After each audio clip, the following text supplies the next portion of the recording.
Wimbledon Championships are proudly brought to you by Smash Court Tennis on PlayStation 2, Harvey Norman, and the new BMW 7 Series.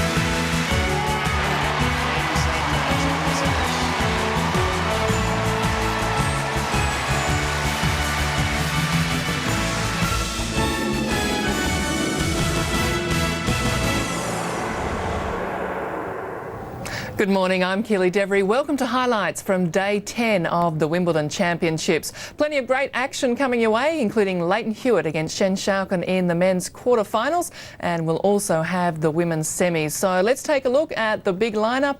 Hewitt kicks off our coverage in his bid for a place in the final four.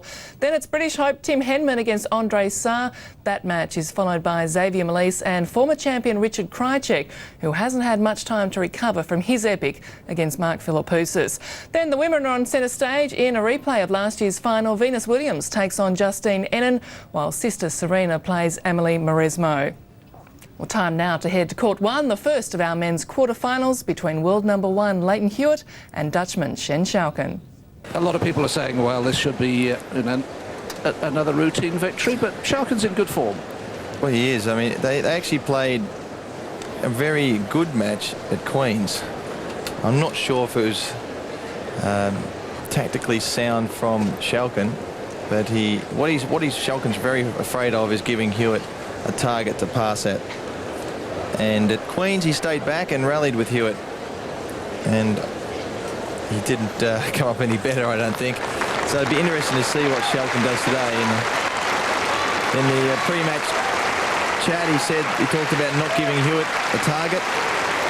So my feeling is that he's going to stay back again, but he's going to have to mix it up a little bit. First set, Hewitt to serve.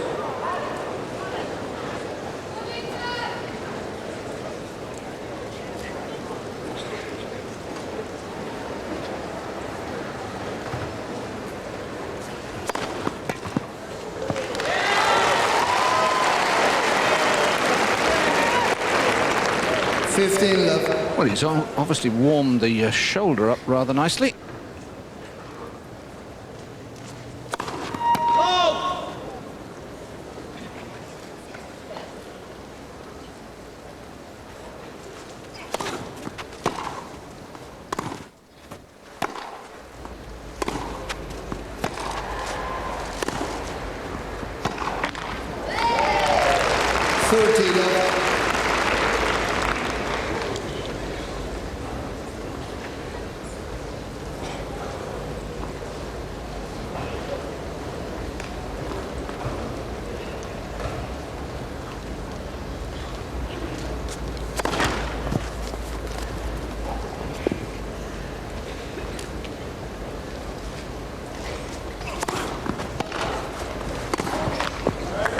Well, that's interesting, Pat.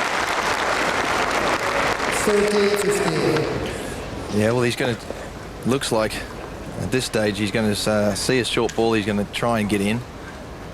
It was more of a surprise tactic than anything that time, and that forced Hewitt into the error. I mean, I think he has to do that. He has to come to the net. You have to make your opponent play out some passing shots on grass. 40-15.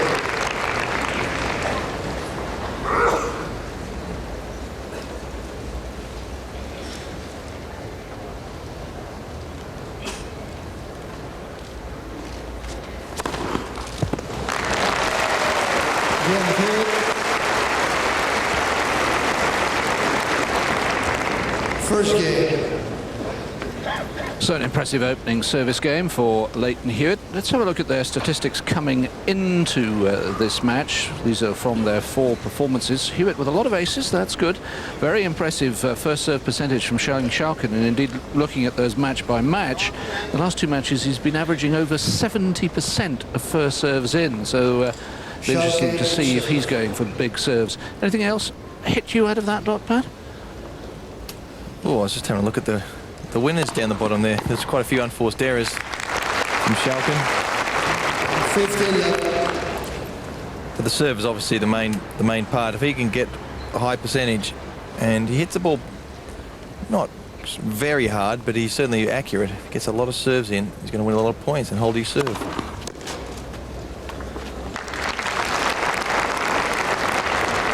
$30-11.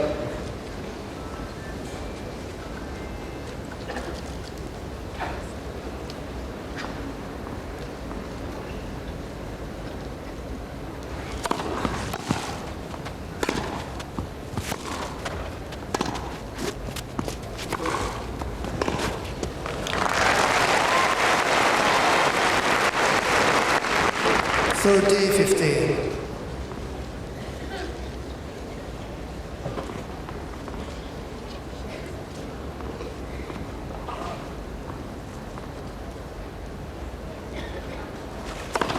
Head for service.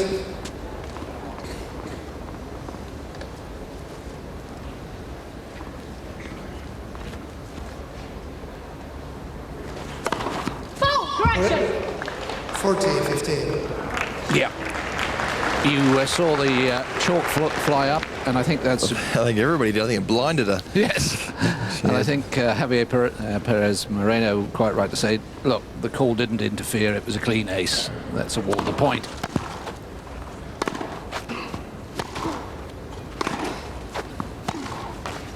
Game Schalken.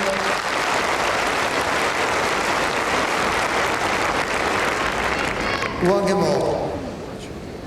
Good opening game there from Schalken. He's come out and done what he wanted, what he needs to do the whole match. Serve well, hit good ground strokes. A real bonus for people with tickets on court 1 today, of course. By now we should be down to merely, I say merely respectfully, merely doubles out here. So to have 2 men's quarterfinals, they'll be laughing because they pay a lot less. The ticket price today reflects the fact that they would have expected to have only doubles.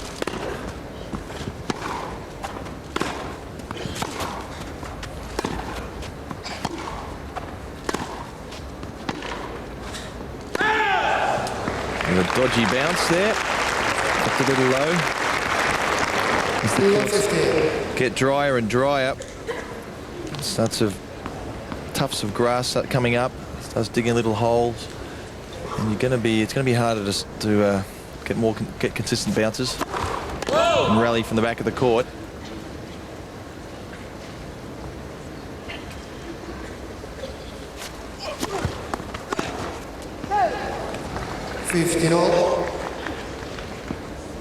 Interesting what you said there, but people at home said, hang on, it rained all day yesterday, but they don't absorb much moisture even from the rain.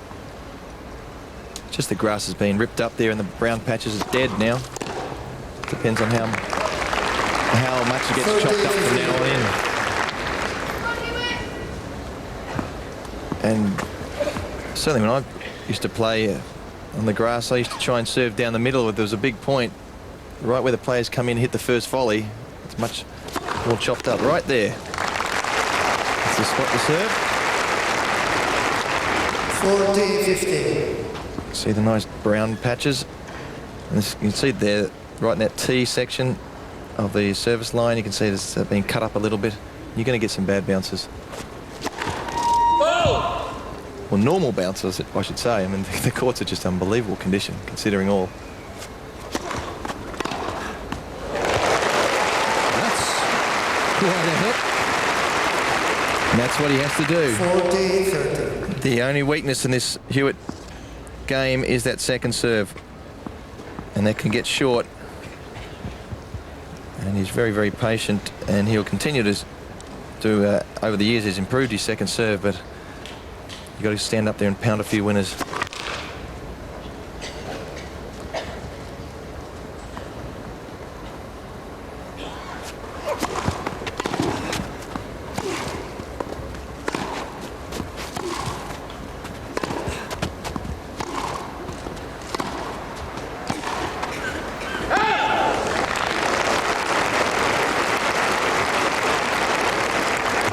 Deuce.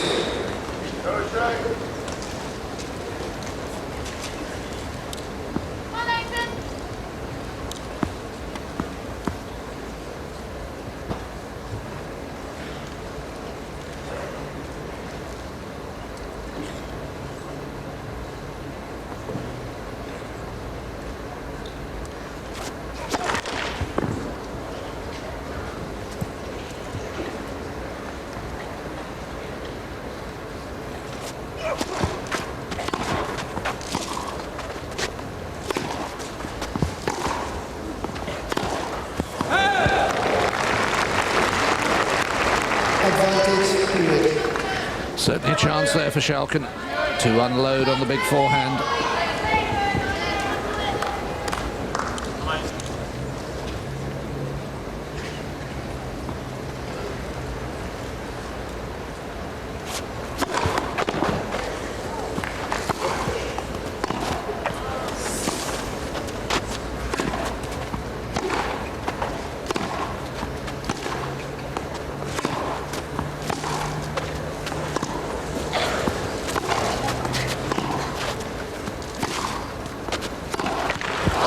Again, Hewitt.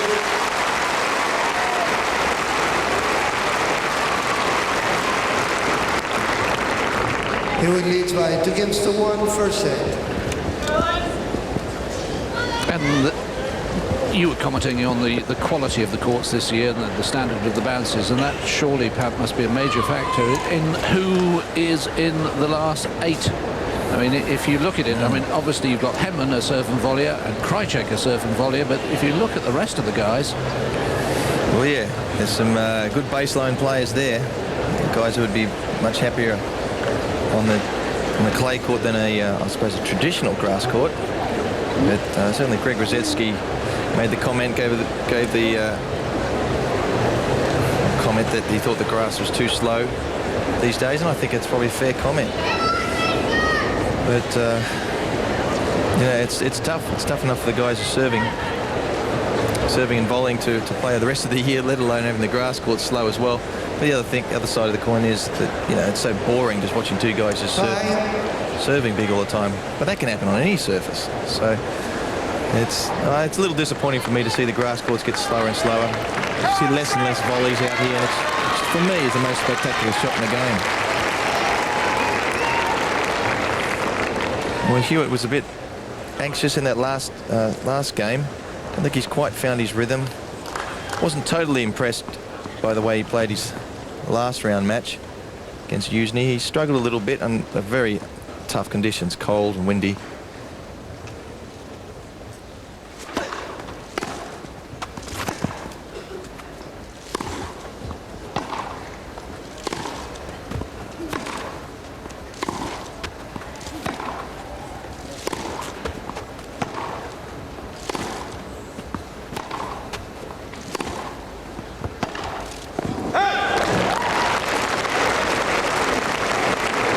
Legal 15.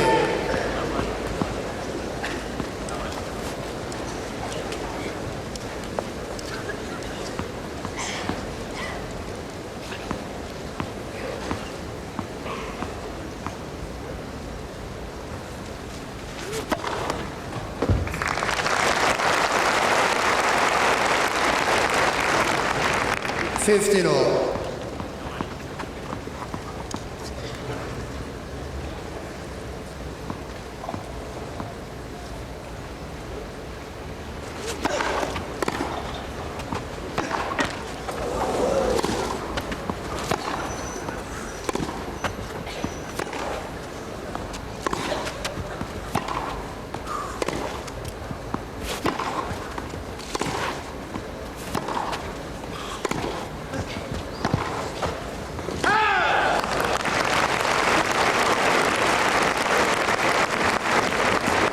$15-30. Hewitt pounding away at the Schalken forehand. That's where the errors are coming from. Sheng hits the ball very flat. Not a lot of margin of error.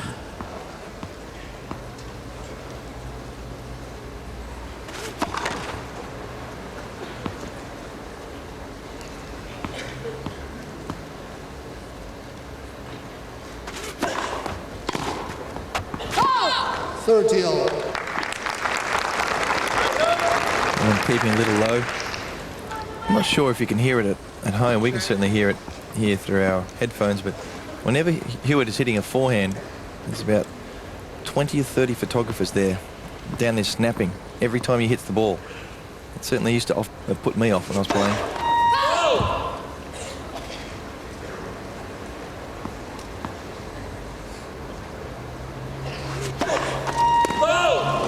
Bad error. 30-14.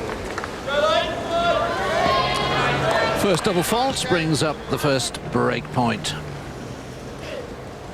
Fearsome, those lenses of the world's sports photographers. Need for service. Trying to get a photo of the world #1 and maybe the new Wimbledon champion. Long way to go, though.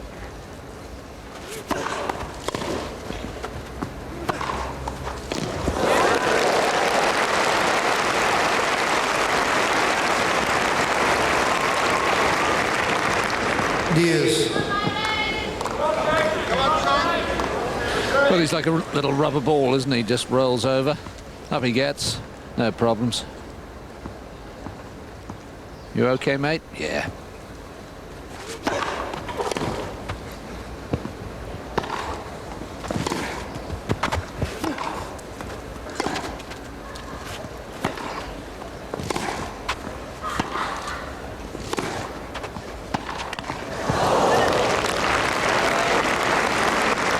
Advantage Hewitt.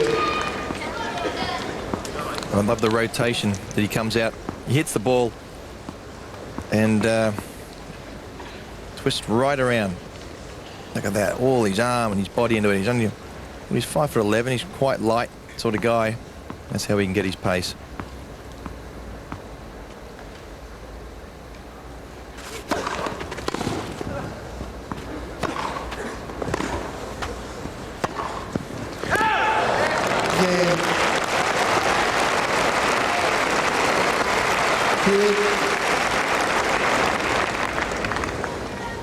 Hewitt leads 3-1.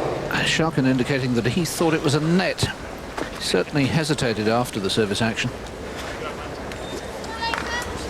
His forehand's just so flat. It's very difficult unless he hits it absolutely perfectly. Like Jimmy Connors used to hit his forehand slice or completely flat. Have the days where they'd go out. Trouble when you're hitting with the wind too. Boy. The trajectory of the ball off these two players' forehands is real contrast. Hewitt's is much higher over the net.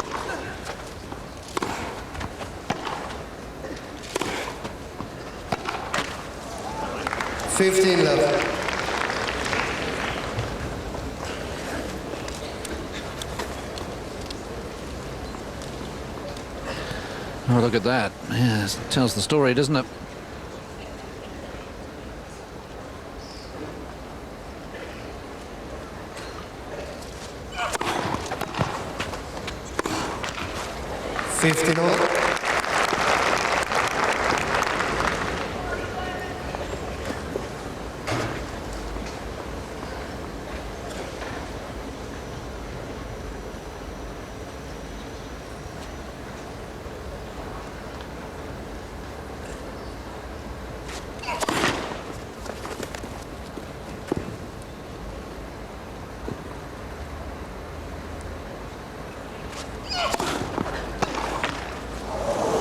$30-15.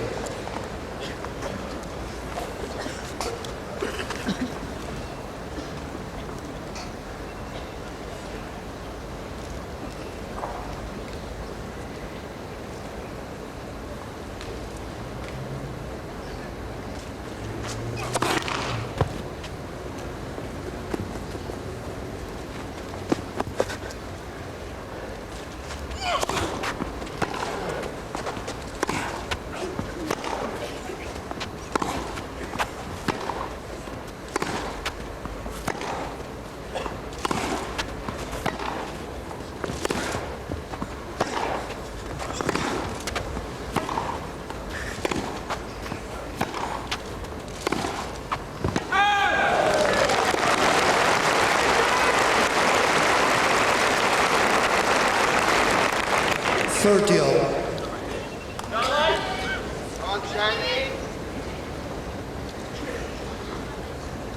Of course, two Dutchmen have reached this stage, with Richard Krajicek, who'll be next up on this court against Xavier Melis, another lowlander.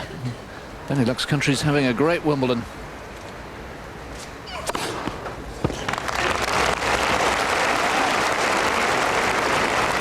(40-30).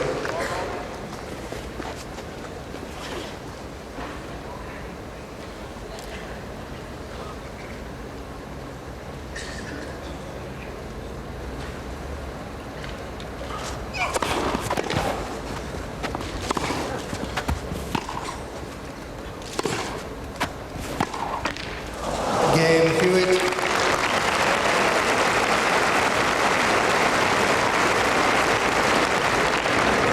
Hewitt leads by 4-1 first set. So an ideal start for Leighton Hewitt. The break of serve consolidated, and he looks much more at ease at Wimbledon this year. I mean, his previous performances here have been disappointing by his standards. Yeah, I think it was just a matter of time, really. He performed so well over at Queen's. See Kim Clijsters, his girlfriend.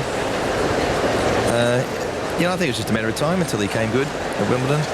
Expected good things from him the last couple of years, certainly after winning Queen's, and he has disappointed. And he's just become a better player. Certainly, once you win a Grand Slam, you have that belief. And I think if people believed he was going to win a Grand Slam at some stage, but I didn't think he was going to win it as quickly, and I didn't think he was going to keep improving his game as quickly as he has. He's improved his serve, he's hit his forehand, his backhand harder, and that all adds up to become a better player every year. And where he faltered first round a couple of years ago, a couple of rounds last year, he certainly looks like he's going a lot further. But also, having said that, apart from a first round match against Jonas Bjorkman, who's a good experienced player, he's played relative unknowns. The draw has opened up for the top players and the other players like Schalken.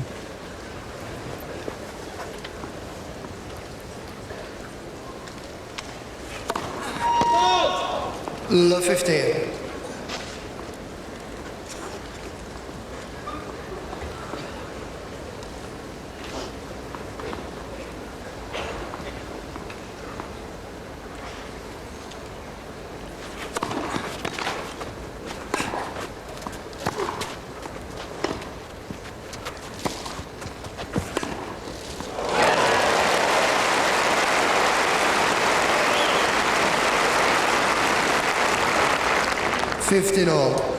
Well, he's drawn to come in there. That wasn't a bad approach shot. Nice and low. It wasn't maybe deep enough, but you've got to be one or the other. It's got to be very deep or very low. And look how low Schalken just scooped that off.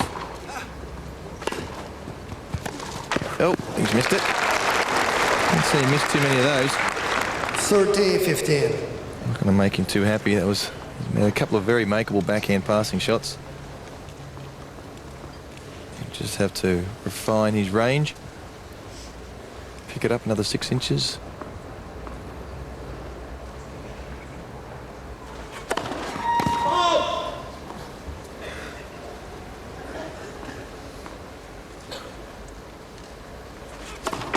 Ed, second service.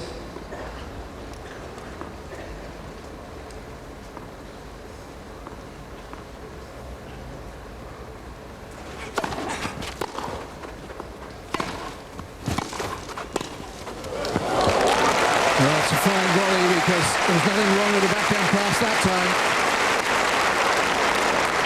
40-15. The time he made the forehand approach shot, it was short enough. Nicely angled, and I tell you what, you got to hit it pretty well, because look, another couple of inches towards Hewitt and he would have got that.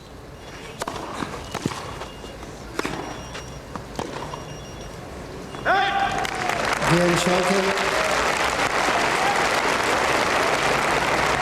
Hewitt leads by 4-2. Ladies and gentlemen, I remind you to switch off your mobile phones. Thank you. Always gets a round of applause, that announcement, and always, in my experience, gets totally ignored. Yeah. There's always somebody who hasn't heard the message or heard the announcement, and is their phone still on? Modern technology. Oh. 15-11. It's amazing that people can actually have their office sitting here on court 1 on a beautiful day like today. Faxes coming in, emails going out, all while sitting in the comfort. Coffee in hand.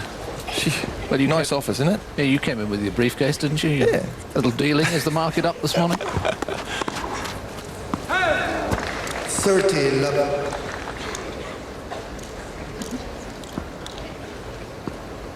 I'll tell you one thing. One stock that is rising is certainly that of Leighton Hewitt.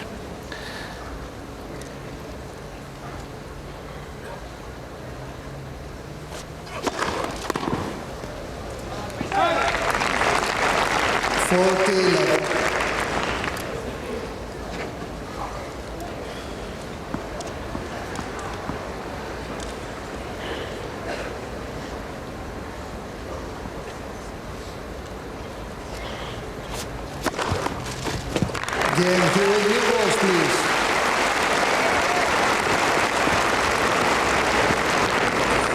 Hewitt leads by 5-2, first set. So Leighton Hewitt in a hurry. Just 24 minutes gone, and he's already built a good lead. Just the one break, of course. For Schalken, I've always thought, looking at him, Pat, beautifully coached. He, in his formative years, was coached by Henk van Holst, who's been the sort of junior coach for all the top Dutch men and women. But he's a bit military. He's a bit upright, a little stiff. Yeah, yeah, he does play like that. I think it's kind of his body type. I don't know if he's got that much flexibility in his back either. But his serve certainly is unusual. Looks very stiff.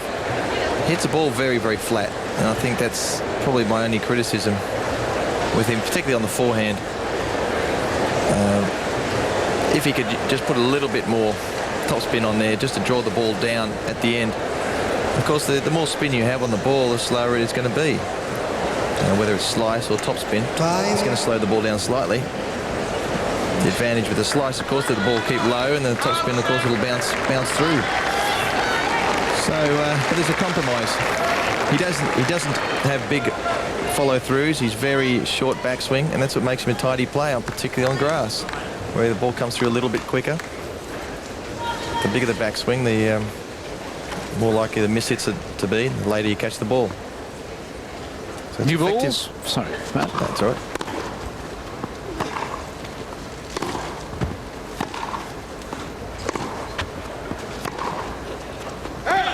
La 15. Two things can happen with Schalken with new balls, is he can start hitting a lot of winners, or he can start flying the ball out. Especially if it's flat like that, we'll just go a little bit further.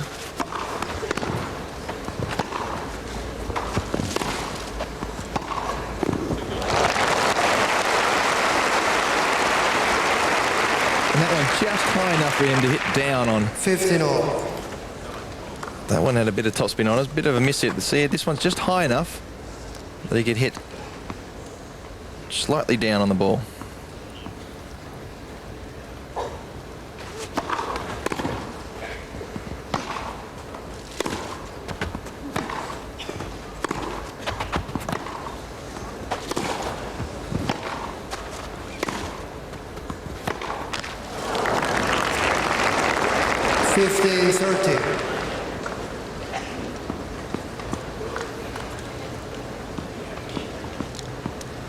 Just too many from Schalken. Hewitt, very miserly in that department. He normally is.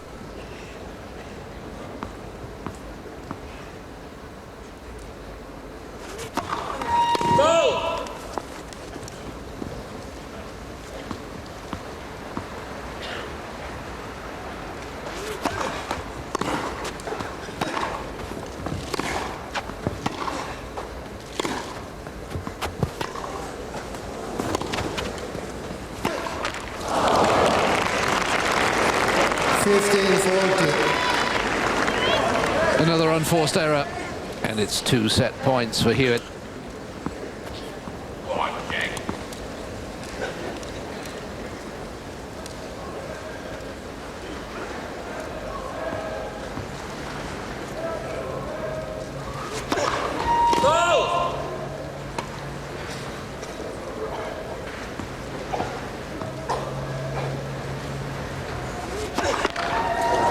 Game on first set, Hewitt. 6 games to 2. You can go out and enjoy your Friday nights and still catch the game, because every week we replay the NRL Friday night match in full. Tonight, the Eels clash with the Knights. That's 11 o'clock on 1. It's gonna be a physical encounter when the big-hitting Samoans take on the confident Springboks. The Islanders with a point to prove, having never beaten South Africa. Live, Samoa take on South Africa Saturday night at 11 on 1. Walk into a Harvey Norman superstore and discover the largest range of computer and communication products on display and sale anywhere in Australia. We always give you our most competitive prices every day. Sales staff that have the experience to answer your questions or get the information for you. And qualified service centres to handle all your minor or major installations and repairs. When you find all of this under the one roof, why would you shop anywhere else? Harvey Norman, the one-stop shop for all your computing needs. Every Sunday afternoon, join Olympic gold medalist Duncan Armstrong. Come on down to Fox Sports Central, Fox Studios Australia, or tune in live from 1 o'clock. It's an afternoon packed full of sport. Come face to face with Australian sports personalities as Duncan chats with the best. Find out the latest results with live crosses to Fox Sports News and watch the Fox Sports Central dancers carve up the floor. Be part of it live. Fox Sports Central, Sunday afternoons at 1 on 1. 15 left.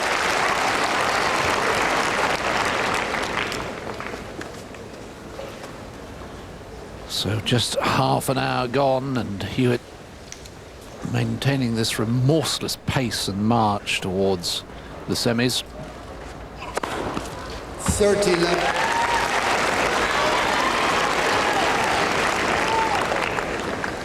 And if he becomes a big server, well, almost impossible to cope with.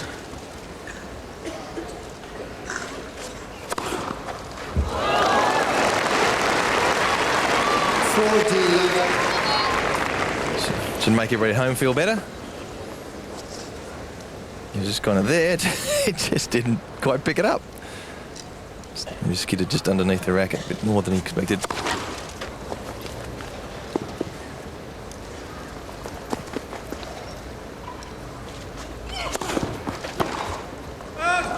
Game, Hewitt. First game, second set. I'd love a service game to start the second set.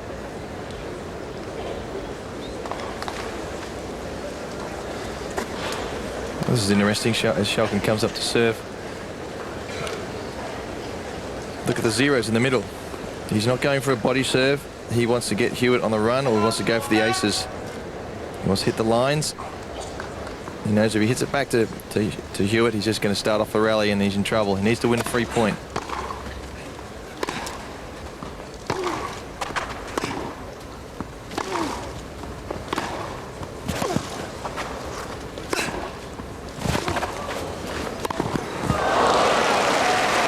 Made it just. That's good to see at last. At least he's getting in there. And he gets up. That was always his point. It just hit a little closer than he expected, or that he wanted.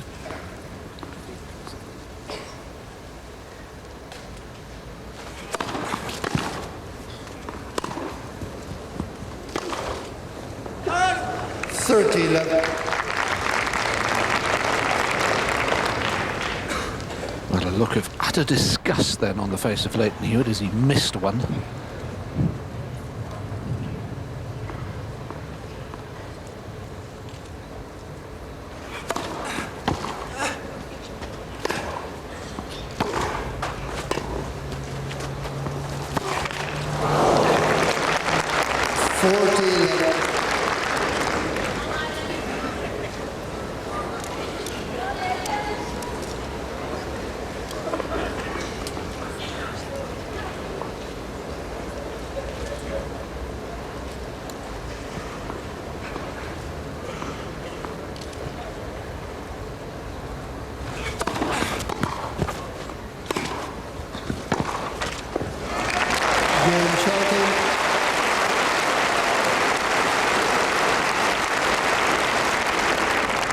One game all.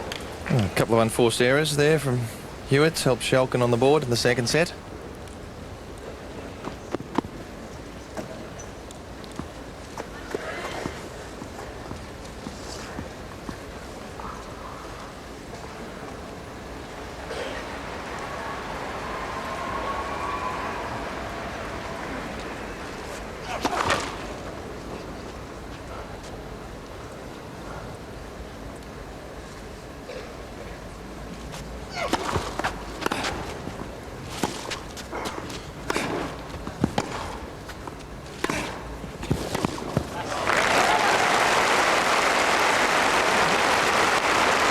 Better play there for Schalken. Love 15. As long as you can hit one big shot in the rally to get him going, get Hewitt on the run, that's a good percentage. Yeah, it might be a little clue for him, isn't it? Every time he's come forward, he's won the point. Great going.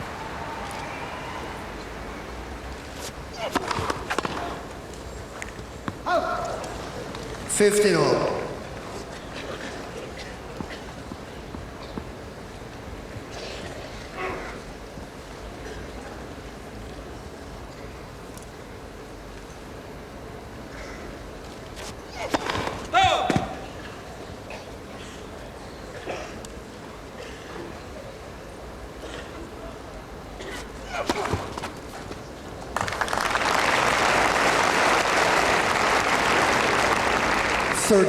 That's what makes him nasty, Hewitt. Just keeps throwing these second serves. Oh, I think he thought it was out. Kind of left it, didn't he? It looked like it was going out. Dropped very quickly at the last minute. All that spin on it.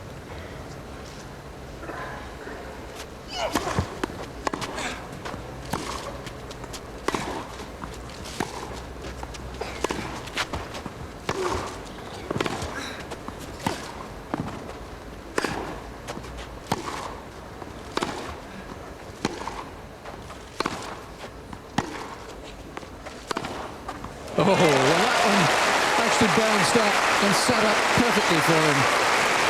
Didn't he adjust well, though?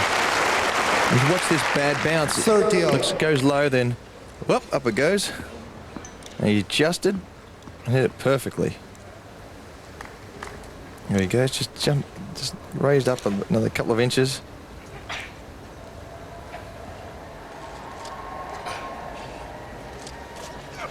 Made first service.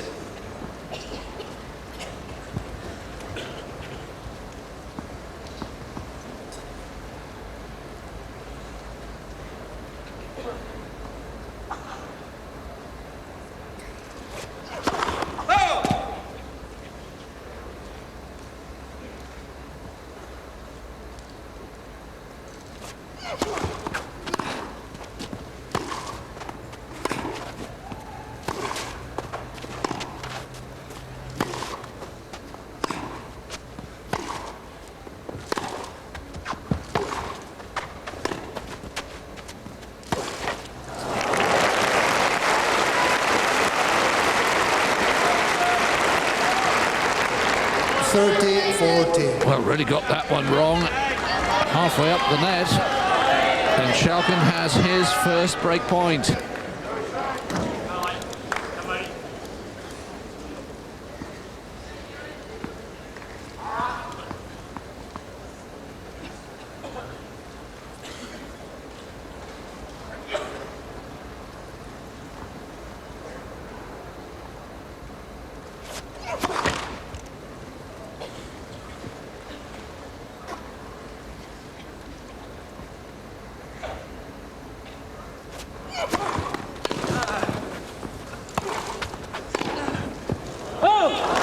Terrific second serve at breakpoint.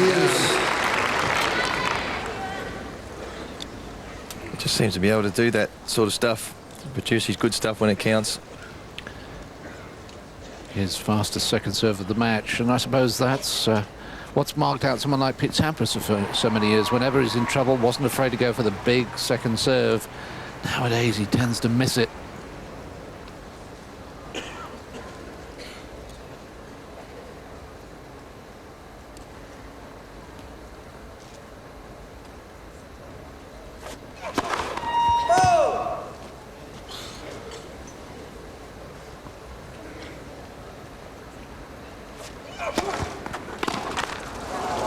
Advantage, Hewitt.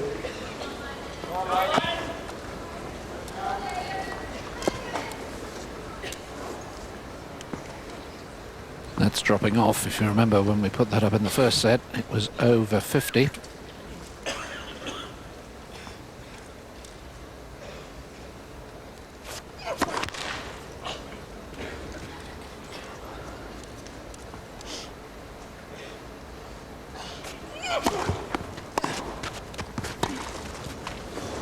Right onto the baseline.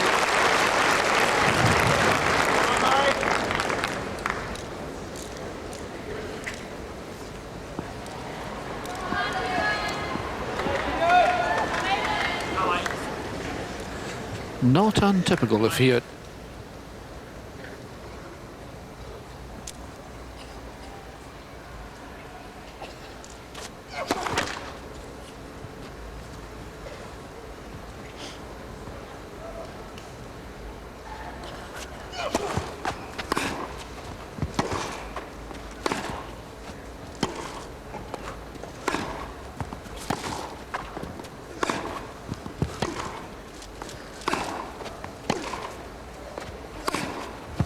Yep, he's hitting lines. Do we admire him? He's going for break. Advantage, Schalken. He's continuing the same sort of tactics. When the ball's there to be hit, he's going for it. Missing in the first set, seem to be going in at the moment.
Schalken leads by 2-1, second set. Well, it's fantastic shots hit this rally. Schalken getting a half a chance.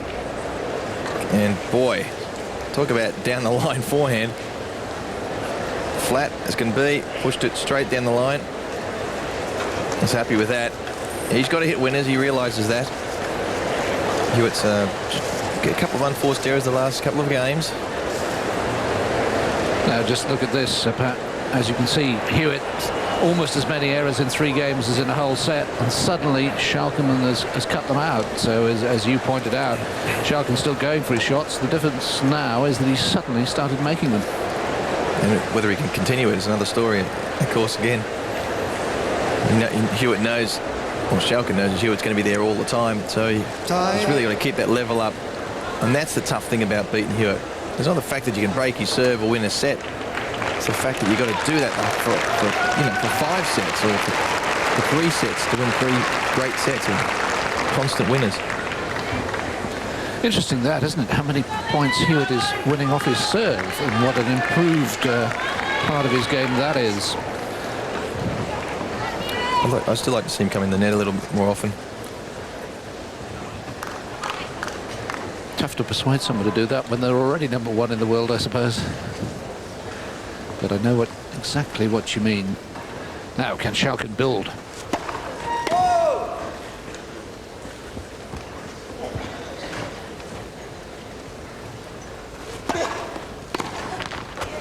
15 left.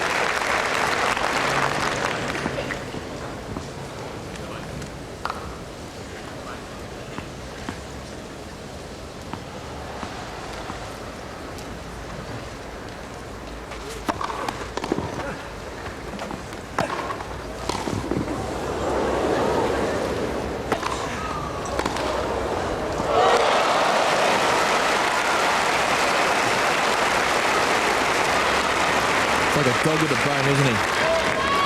15 all. And a good defensive. Didn't quite get in the right position, Schalken. Hit that slightly behind him. And then slight miss-hit passing shot. See how he's off balance there. Bit lazy on the footwork.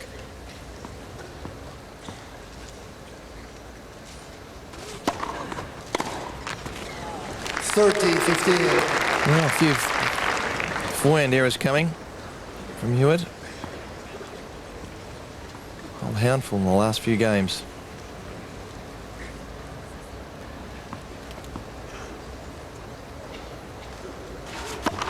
Fault.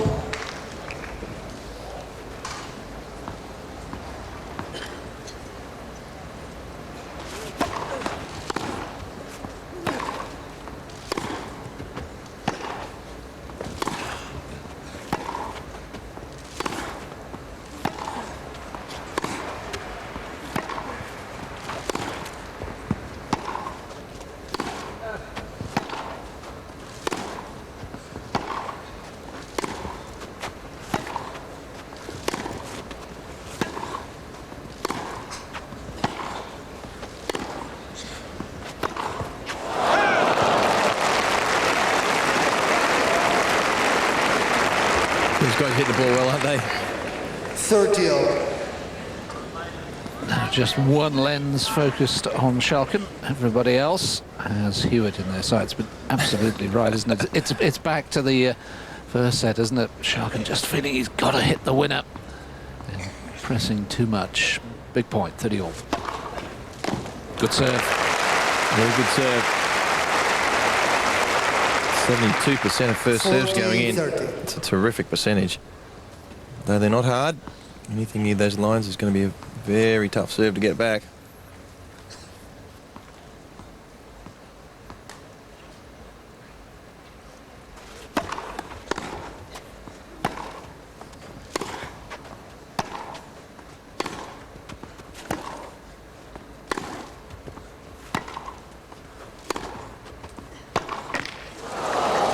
Deuce. Noticed how many unusual bounces are hitting in that dry patch in the middle there. Ball's coming through nicely when it hits the green patch. When it's somewhere in towards the middle of the court, the ball is sitting up. And certainly in the past, the players, anything in that area, as would have been approaching and getting in. Advantage Hewitt. Hewitt with the opportunity of breaking back immediately. Courtesy of 3 unforced errors in this game from Schalken. Just 1 from the Dutchman in the first 3 games of this set.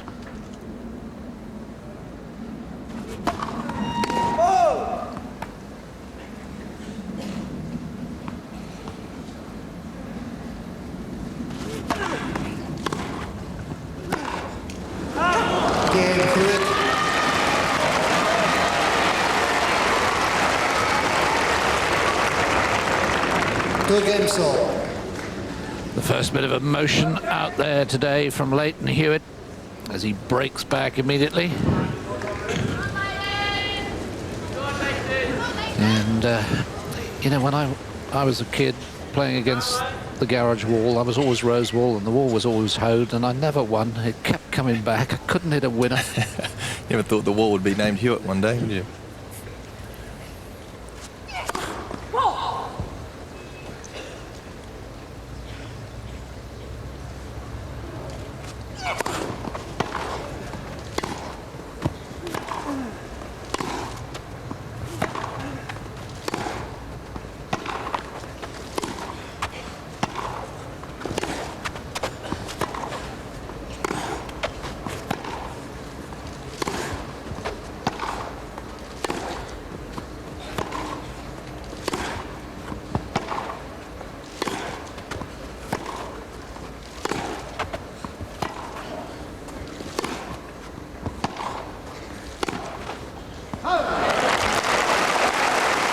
Well, there's not much variety, but boy, they're hitting the ball well.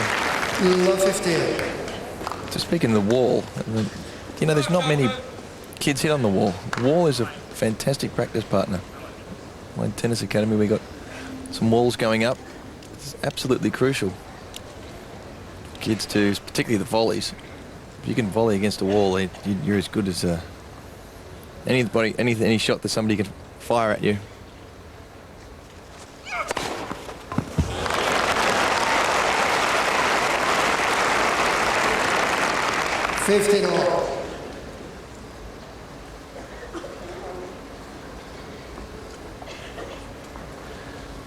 Impressive. Something he's certainly been working on with Coach Stoltenberg, the serve.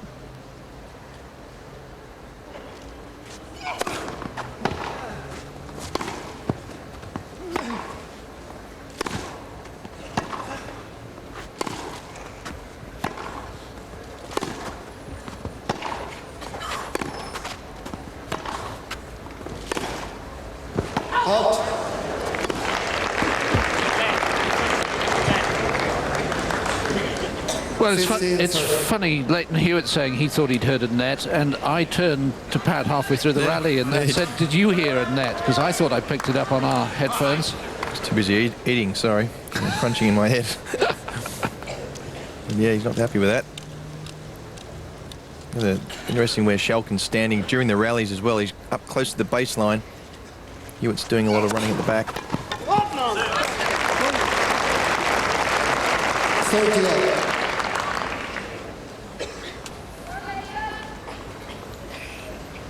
A little bit of a chance. Got 15-30.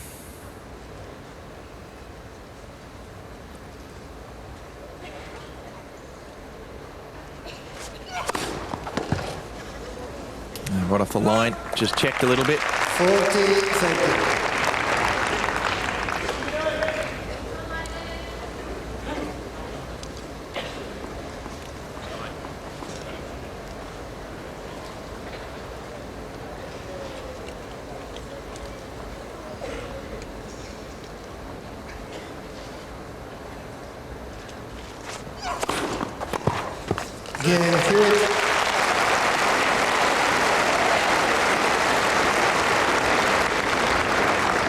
Hewitt leads by 3-2, second set, and by 1 set to love. So 2 games in a row for Leighton Hewitt. He's pumped up. Pat, obviously, over on centre court at the moment. Hen Mania right behind us on Henman Hill. You see there's Hen Mania as well. Is there Hewitt Mania down in Australia? No, there's not at all, actually. He's obviously a very popular and respected player. There's they do have a handful of people who rock up every year dressed up like Leighton, for a bit of fun. But I suppose in this era the most popular player is Pat Rafter. He's just made such a fantastic impression upon everybody. Such a gentleman, quiet, nice guy, but with a lot of fire in him. I suppose Leighton is a bit from the Jimmy Connors, John McEnroe, Pat Cash era, really, isn't he? He's sort of got a bit of fire in him, and is not endearing to everybody, but everybody respects him very much so, and are looking to him to be the 15 seconds as the star for the future. I think it started with Philippoussis. They were looking at Philippoussis, then Rafter came through and did better than anybody expected. And then on the back of that is Leighton. So we've had a few champions in a row. We're definitely spoilt for choice, or have been.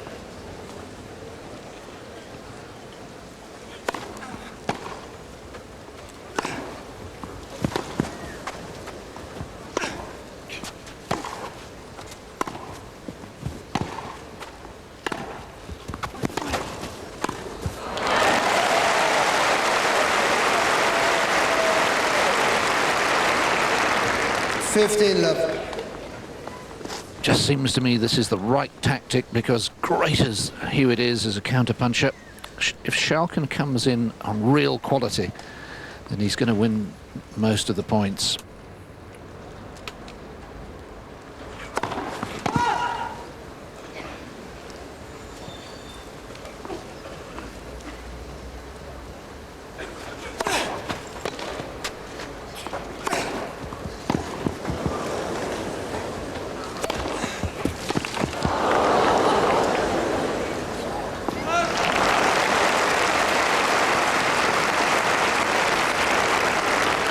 problem with Hewitt, and I suppose potentially the problem with his game, is to find somebody who's willing enough to take those short balls, which you get a lot from Hewitt. He does hit a lot of balls halfway up the court. But a lot of players are scared to get into the net. And you have to have a player who can hit the return and get into the net and cover it. And Schalken is a good player. I'm not sure if he's quite capable of doing it all day.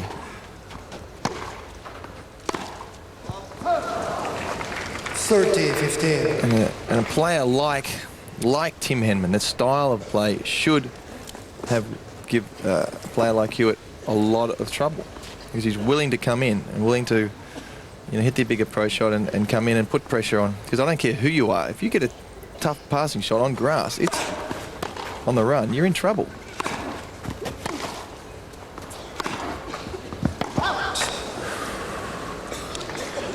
And a sort of half-stifled call.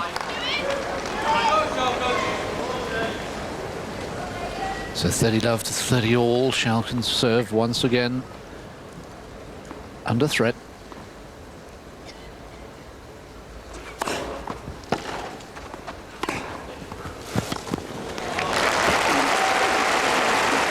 Point made. 40-30. Just not happy with the way he's returning halfway up the court. He's got to get some depth.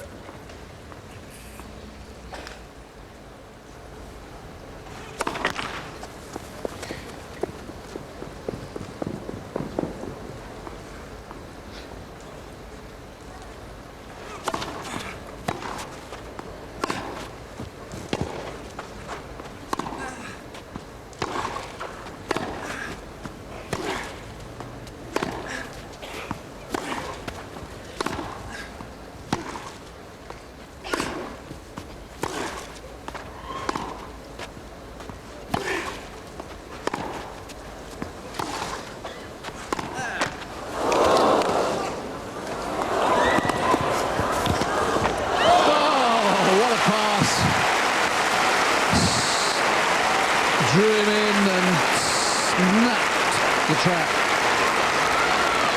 A great point. Clever play. Schalken got there easy enough. And look at that, just a whip. Whoa! Look at the follow through. Watch the follow through. Woo! Just about took his head off. Had to get up underneath that ball so quickly.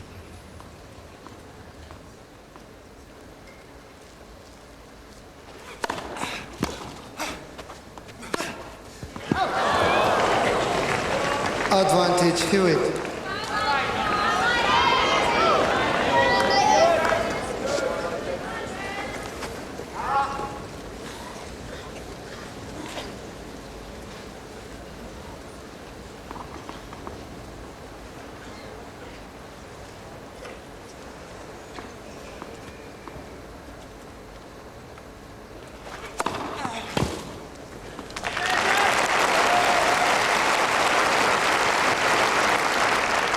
Diaz.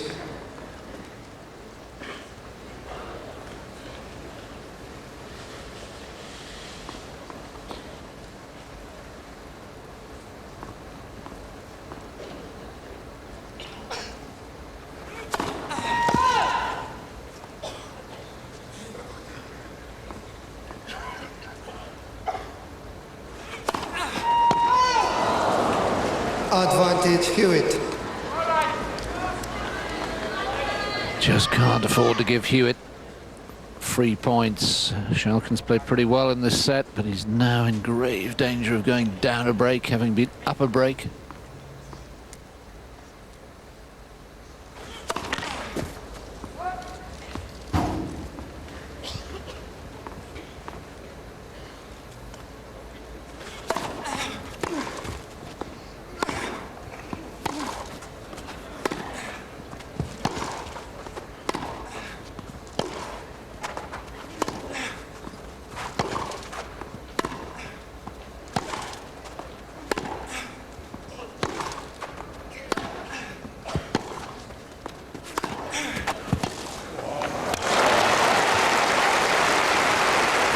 Look like it's gone.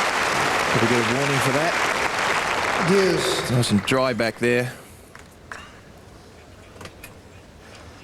He's got away with that without the warning. Disappointing finish to the rally from Hewitt. Again, short balls. And a nice dry patch of grass there. In the end, just cracked it. So he's out with a new racket. It didn't get a warning, which is pretty surprising. Yes, they've been quite generous, the umpires, during these championships when players have smashed their rackets. Yeah, first service. Incidentally, that error came on the 18th stroke of that rally.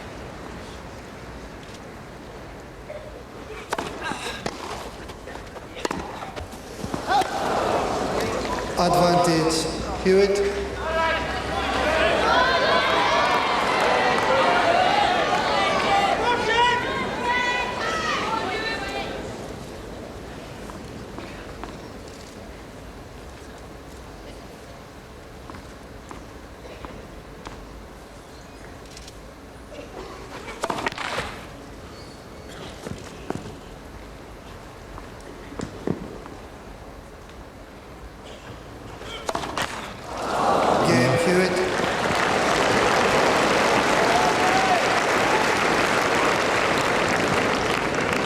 He will lead by 4 games to 2.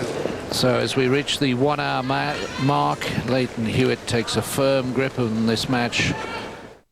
Step up to the plate and face the ace. Wow! And give that meatball a tape measure blast to the moon.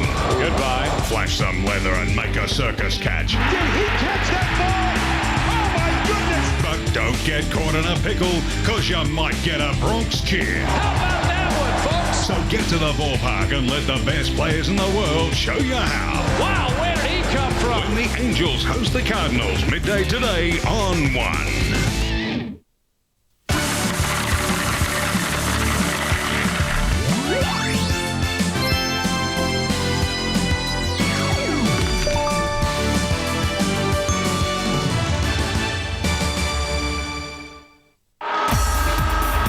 This Sunday from Colonial Stadium. St Kilda versus the Kangaroos. The Saints are desperately seeking salvation from the South. But with Archer piercing every attack, the Roos only have eyes for the 8. Magnificent play. Takes them on. It's the business end of the season, and you've got a seat in the boardroom. Watch Fox Footy Channel this Sunday when the Saints play the Roos live. What a hard stopper. Do you reckon you could handle this? Well, what about this? Just look at this. He has ripped away. Latour is back. It is just like a dance and he's leading the tune. 20 grueling stages. Oh, I don't know how these riders do it. Over 3,000 kilometres of the world's most testing terrain. Now he's gone again. That is incredible. One thing's for sure, it's going to be the ride of their lives. The 2002 Tour de France starts Monday night, 6:30 on 2. Did you notice how Schalken is struggling to get the first serve back?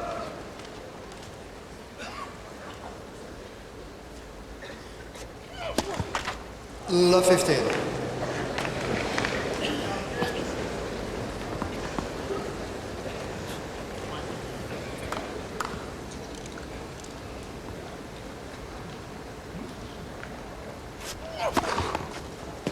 all.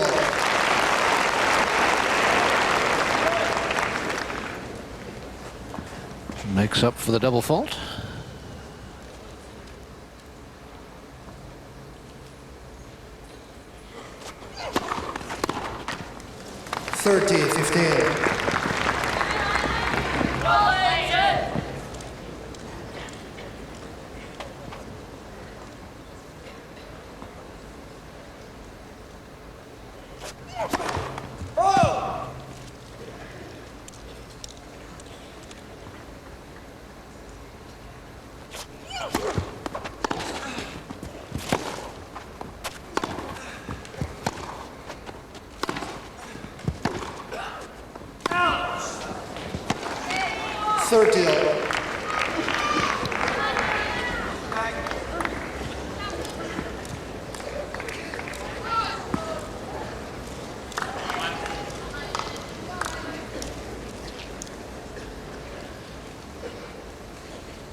Net first service.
Drew Hewitt in, and then really went for a surprising slash at a pass. 32 strokes in that rally.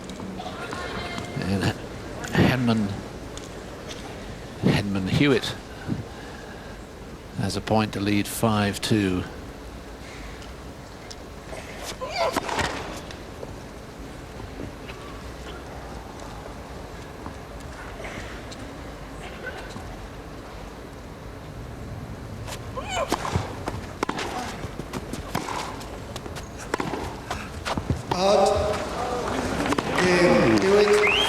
Hewitt's happy with that. I think that time. Wasn't too happy with the guy at the baseline, was he? Hewitt leads by 5 games to 2 second set and by 1 set to love. 4 successive games and Leighton Hewitt poised to take a 2 sets to love lead, and of course his movement, his footwork, Pat, is just well, it's a joy to behold. He's very quick on his feet. He bounces backwards and forwards. He's light on his feet. He's not a heavy guy anyway, but he changes directions very, very quickly, and that's what the speed is all about. There's a lot of players who, certainly the taller guys with big, powerful legs, they can get from A to B pretty quickly. It's the lighter guys, I suppose, not like Jimmy Connors or Mats Wilander or Michael Chang, who with their strong legs, who can change directions very quickly and get into the position quickly. And that's what Jimmy Connors said. He said, it's all about my feet. And Andre Agassi said almost exactly the same thing. Once I get my feet going, get into the right position, and they're working, then it goes great. And sometimes those feet, or certainly for me, that was the first thing that went in my game when I got nervous. Or when I came on the court, sometimes it would take me a set before my feet would start moving if I was nervous.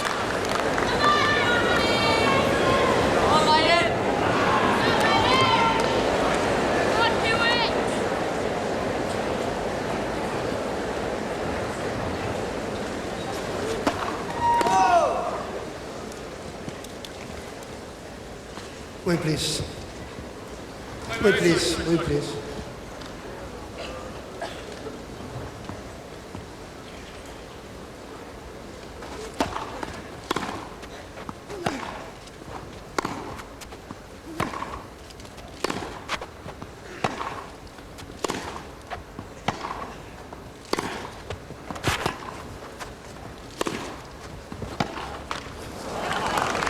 Left 15.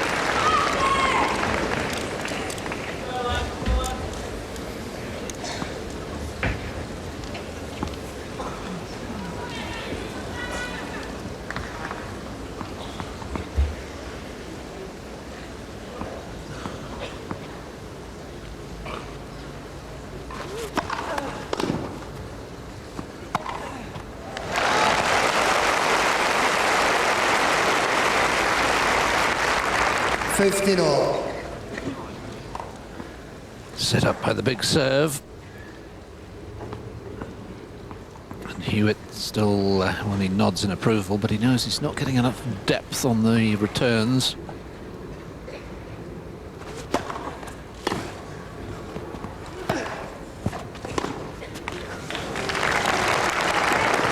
40-15. Well, in the end, Hewitt forced to go for a one-handed backhand pass. Just for a moment, he thought he might have made it.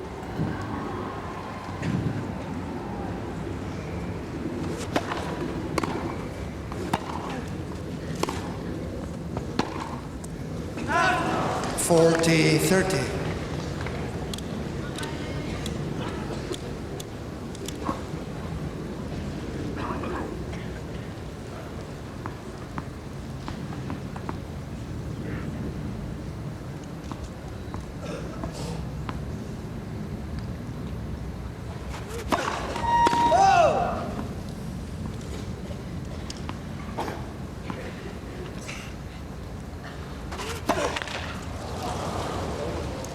Diaz.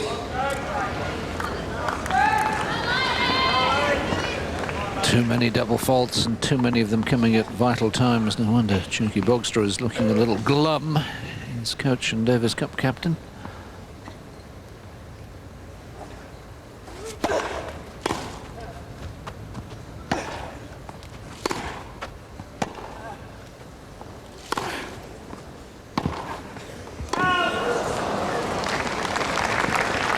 Advantage Hewitt. And after just 69 minutes, Leighton Hewitt with a point to lead by 2 sets to love.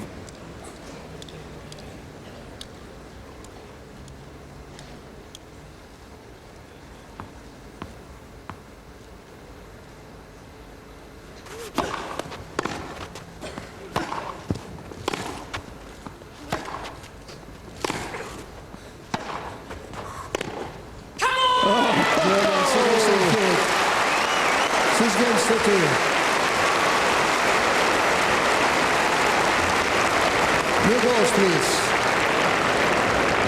Hewitt leads by 2 sets to love. Well, a magnificent way for Leighton Hewitt to close out this second set.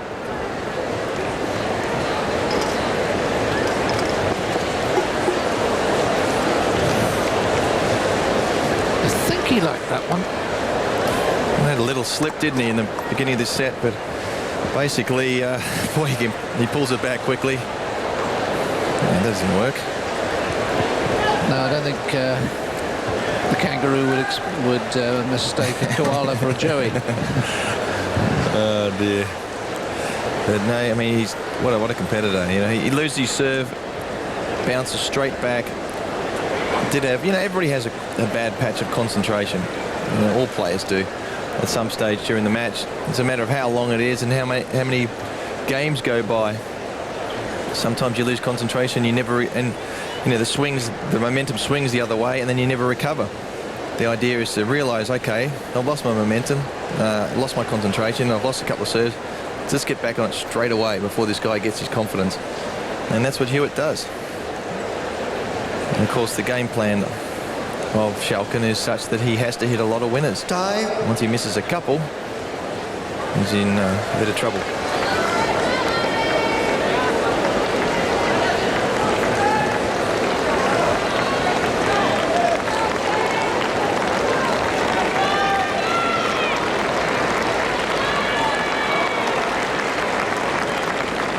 Third set. Have a look at the statistics of the second set. And I think you look at the unforced error. Schalken at one stage had only committed one, and then they all came.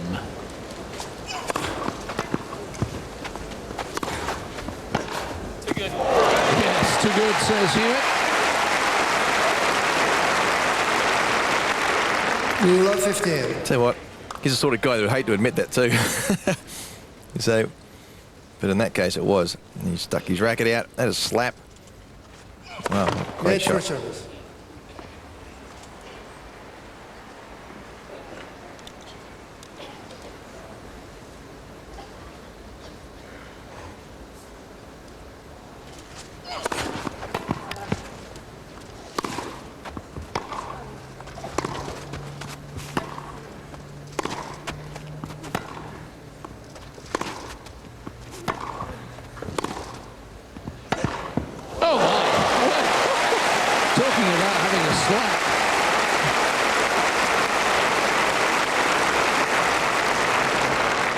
This has got to be one of the hardest forehands I've ever seen hit in my life.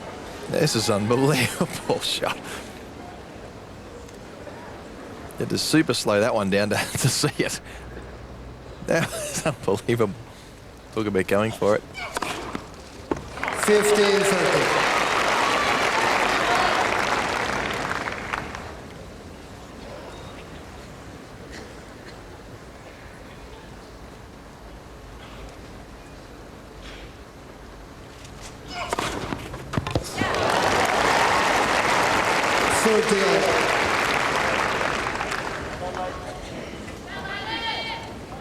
Aces 9 and 10 and even an 11. And all that hard work, those two great forehands are undone. 40-30.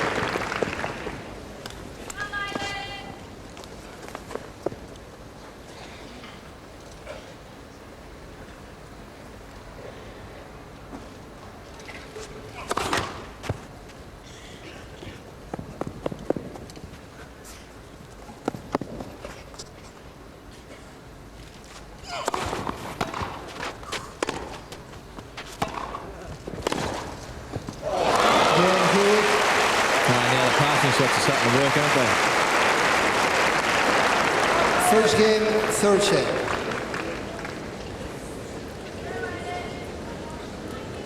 And another short ball halfway up the court, getting himself in trouble. Like so many great players in the back of the court, counter punches, they can just pass you at will. And that's going to make him happy, because once they start going good, he knows he's all right, and it does. 30 love 30. It says it all, doesn't it? It's like, well, if I stand at the back, I can't beat him. If I come on the net, I can't beat him now.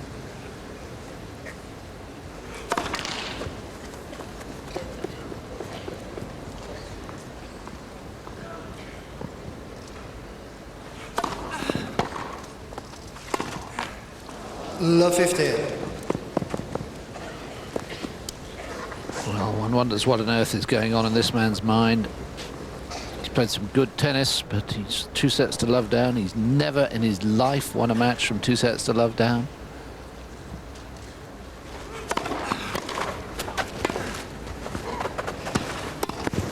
Well, he had it. He guessed right. Love 13.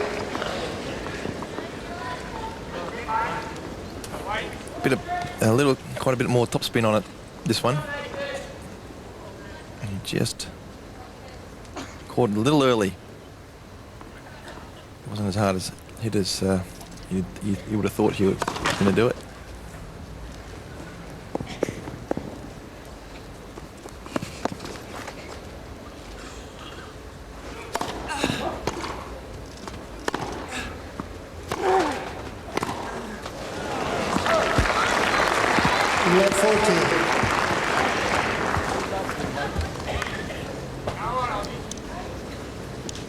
Well, he's facing a mountain as it is, but if he goes down 2 love in this set, it's almost game, set and match.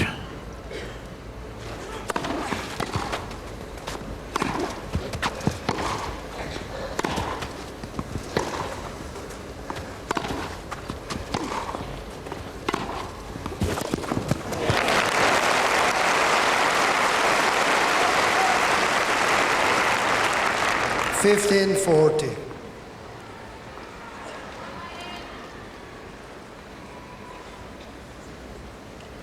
It's terrific returning, because Schalken's getting a high percentage first serves in, 66.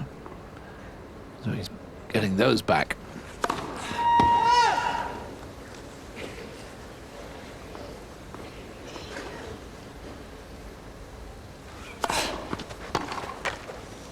$13.40.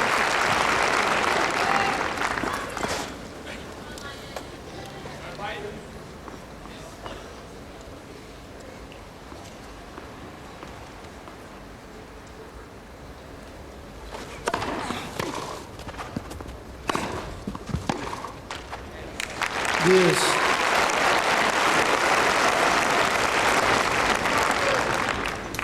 I'm not sure whether it was good play from Schalken. to get himself back into this game. I think it's more a couple of errors. It's amazing. Just when you think you've got your opponent. Net for service. Great thing about this game, tennis, you can't see the clock tick out. You've got to win the games. You've got to finish the match off.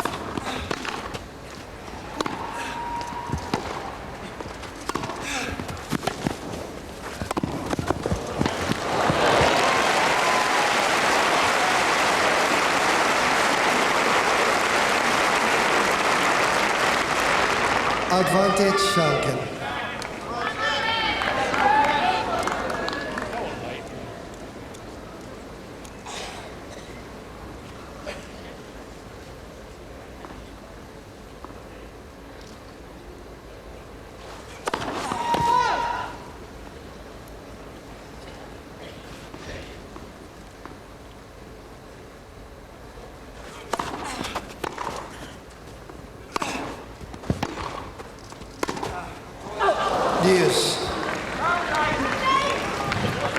It's extraordinary how many games now Schalken has had game points and has not been able to win.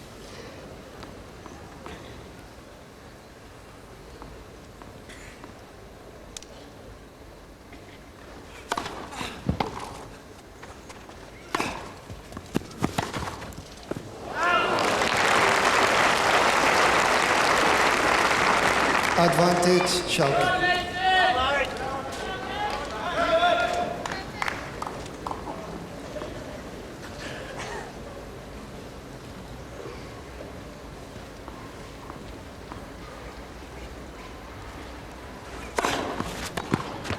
Game Schalken.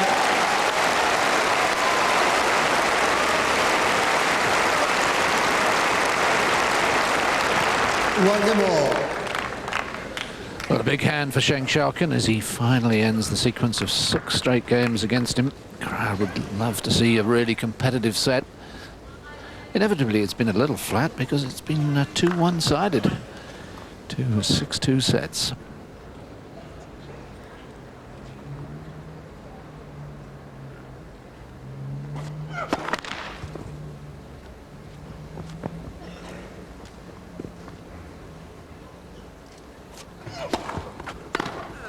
Out.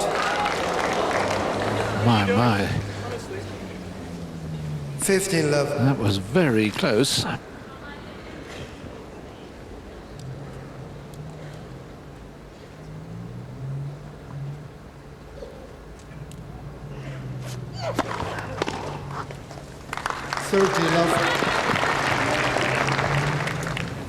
Well, this is the telling tale for me. The first serves from Schalken, it's only win 60%.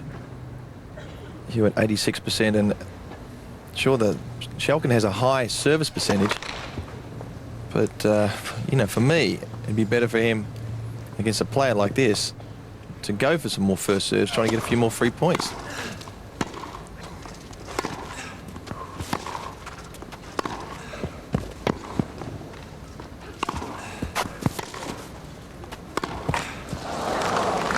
It's just a tough way to make a living, isn't it? To sort of get your serve in and then start rallying and expect to beat Leighton Hewitt at the back of the court. Just said it was a slow, painful death last time I saw him play. These two play for Schalken.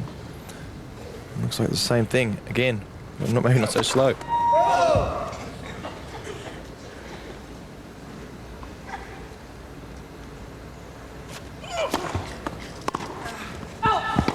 Game Hewitt.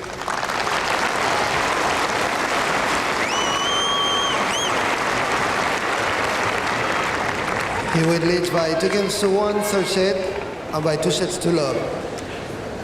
Yes, Pat, I wish you'd stop referring to slow and painful. I've been putting off a dentist appointment, but I've got one next week. You know, you can't put it off any longer. It's a bit like that, isn't it?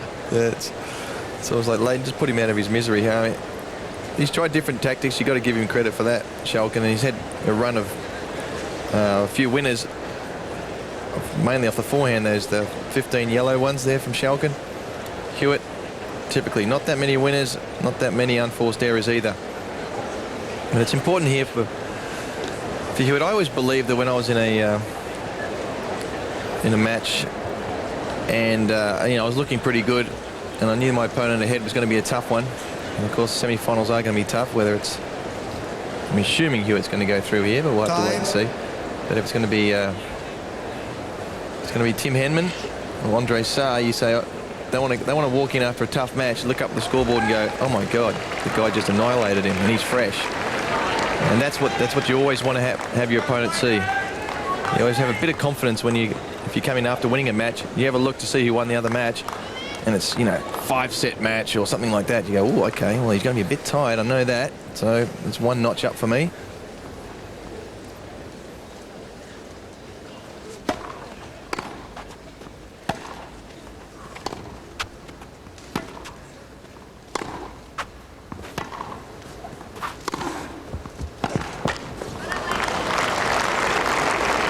Low 15.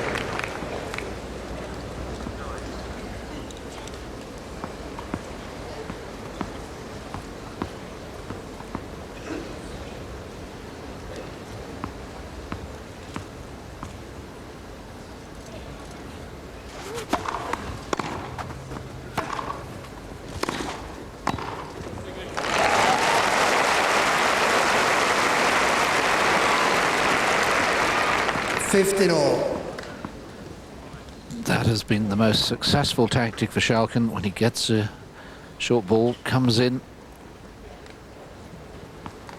behind a deep approach.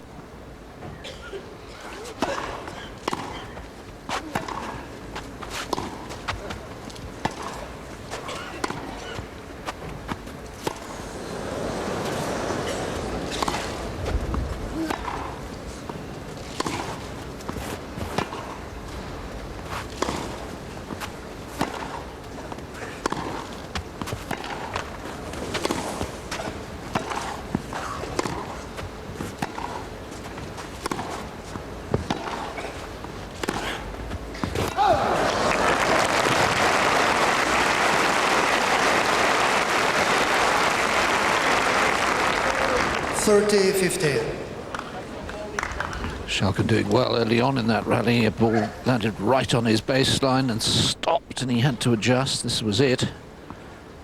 Catching the line.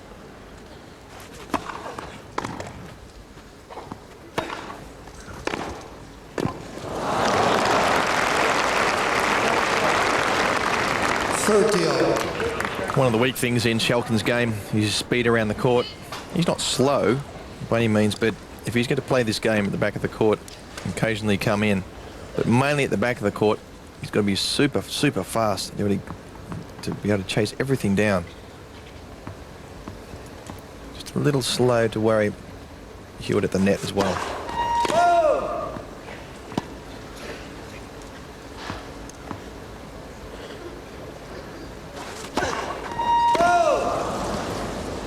30-40. And those doubles have normally come at very bad times. Once again, Schalken finds himself break point down.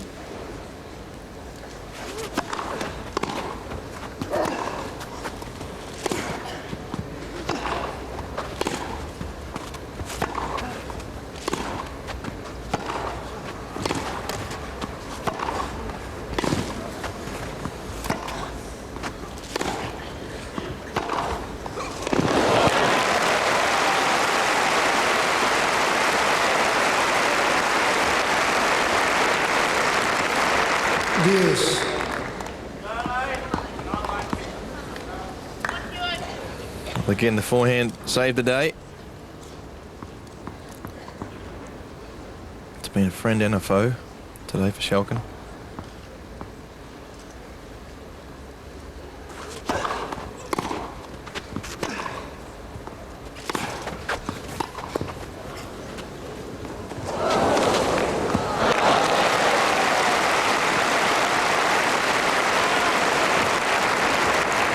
Advantage Schalken. Oh, wonderful lob right onto Hewitt's baseline.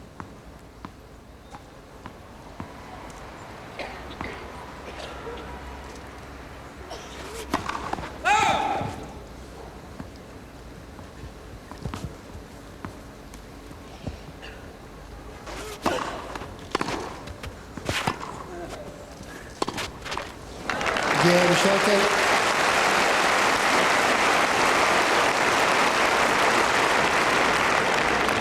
Two games all. Clinging on for dear life. And they will know that. Schalken surviving break points in both his service games so far in this set.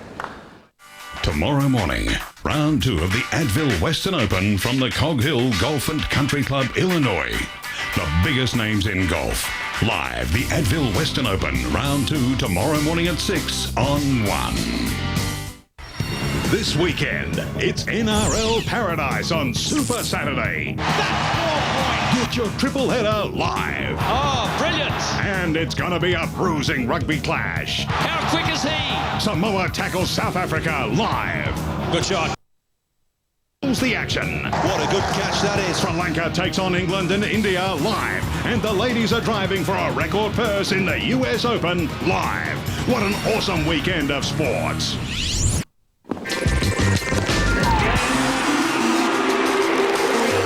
Sometimes, when the heat is on, you might be tempted to throw the towel in.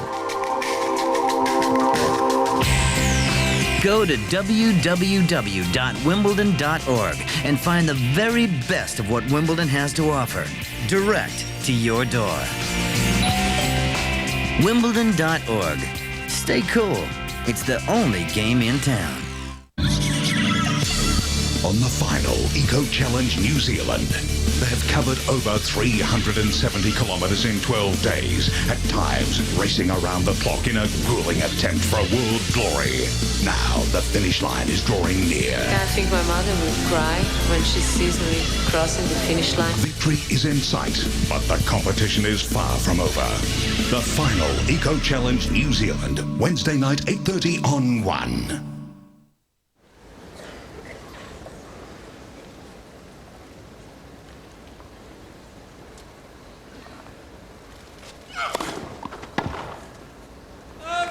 $50.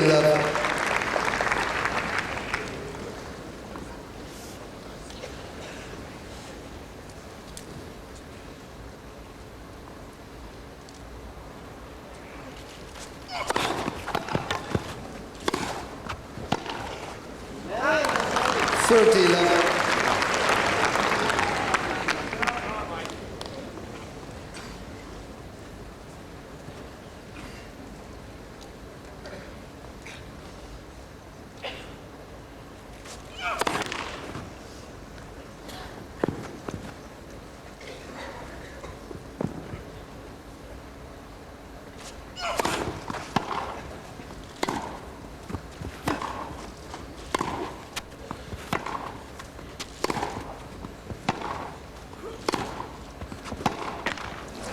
$40.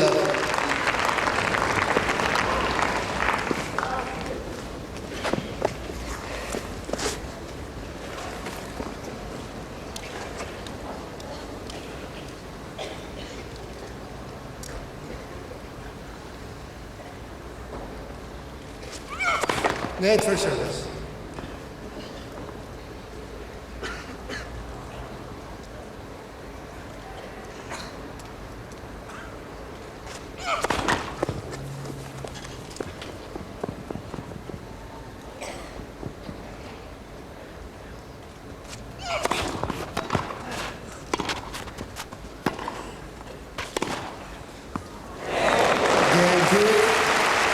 Plenty of work on that ball.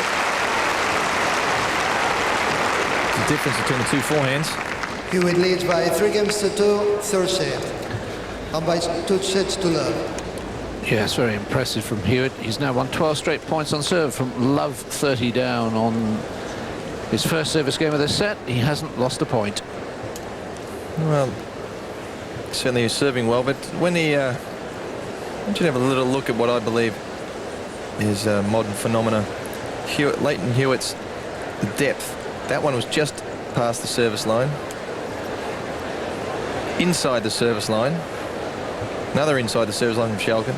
Another service line. I'm telling you, 10 years ago, there's no way that there would have been another rally, another shot in that rally. The guys would have been in the net pressuring these guys. And the reason why the players these days are getting away with it is because the balls in the court are so slow. You've got to hit a shot like Schalken did to win the point. And there's something wrong with that in the game of tennis. If a shot can be that poor, but yet be regarded as a good shot, it is not a good shot. And as I said, a player like Tim Henman or Richard Krajicek or something like that should be able to attack that, come in and win the point like a decent approach shot and a decent volley, not having to struggle like it's a clay court. The courts are too slow now. Now they are, as I said, 15 years ago, a guy like Leighton Hewitt would have been chewed up with shots like that.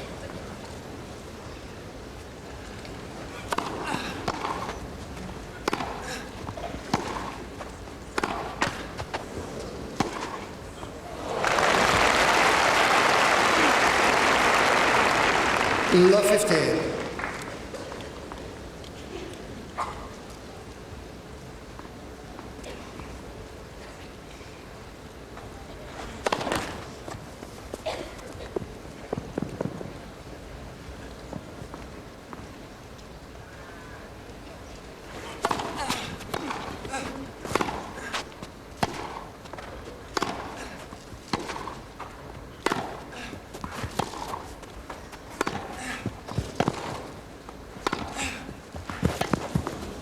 Come on!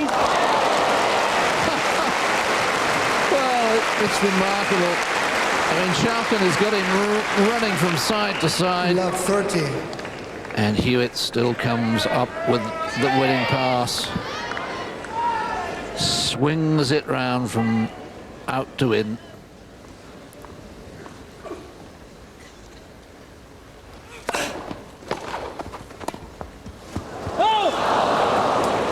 Love 40. Well, another great lead on the Schalken serve. Got the feeling he's let the last two slip. Last two break chances, but I'm not sure if you let the third one pass. 5 out of 12. It's not great for Hewitt. 15-40.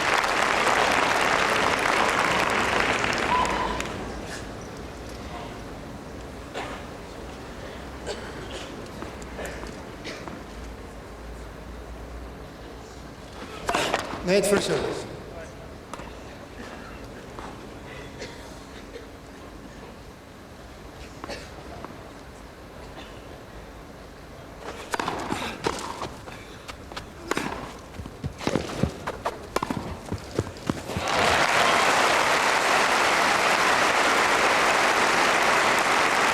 Well, you've got to give this guy credit. 30-40. He's popped his fastest serve for the day. He saved yet another break point. Yes, he saved 6 in this set so far. What about a 7th, though? He's hanging in there, isn't he? And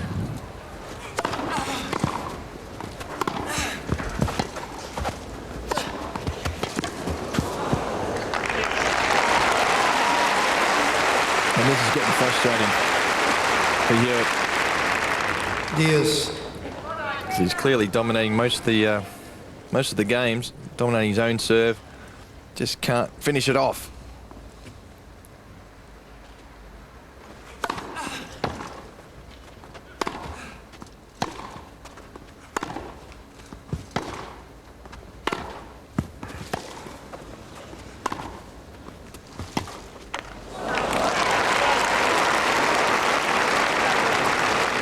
Advantage Schalke.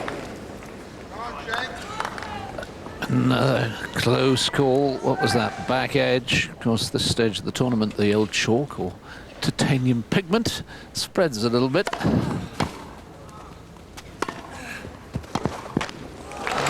Schalke.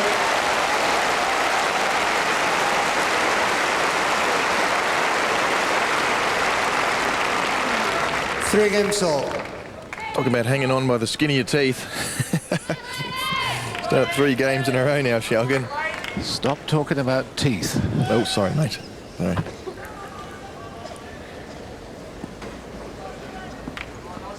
So you don't want me to say drilled the ball past him or anything like that. None of those cliches, okay? They're all out.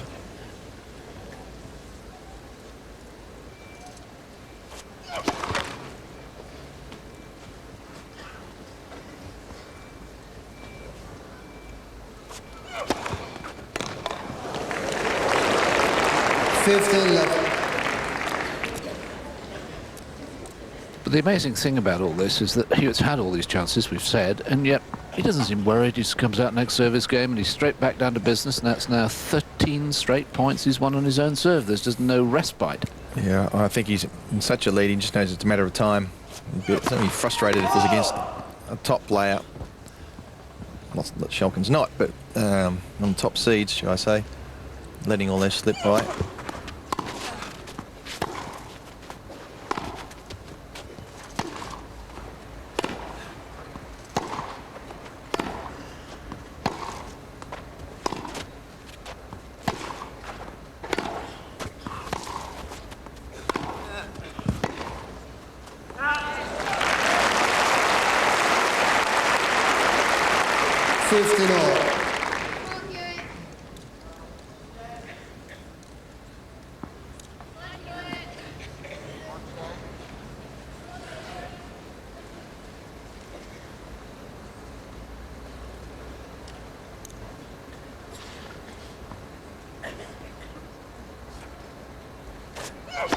Made for service.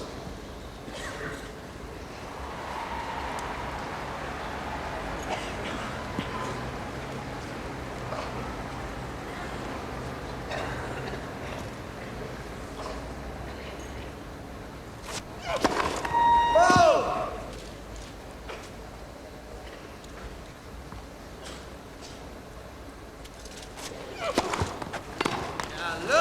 30-15. Well, feet of clay, I'm afraid, there from Schalken, swinging from the hip, didn't move the feet at all.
And we've seen Hewitt let so many game points slip away. Just needs to tighten up his concentration a little bit.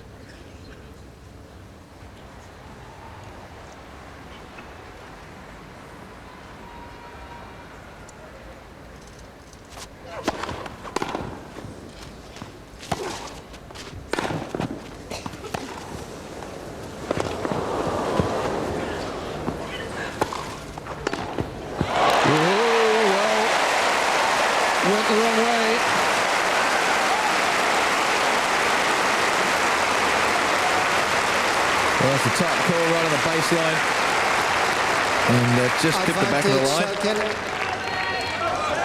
And it's Hewitt setting up the nice, easy forehand, but of course he was looking up in the air at the ball, didn't notice where Schalken was, and hit it straight back to him.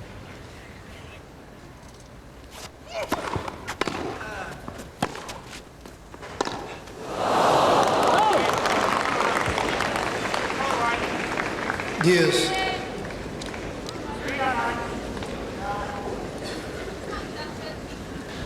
Thank you, Sue. Yes, dominant performance so far from Leighton Hewitt. He's just survived a break point. He's had all sorts of chances. Indeed, Schalken has saved 7 break points in this third set, so the Dutchman is clinging on.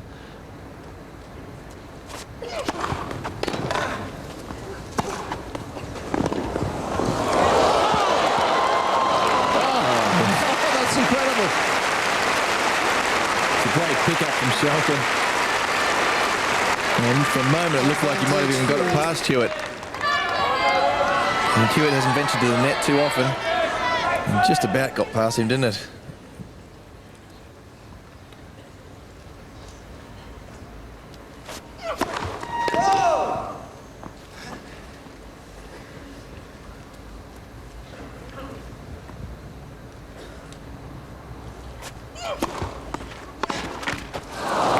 Hewitt.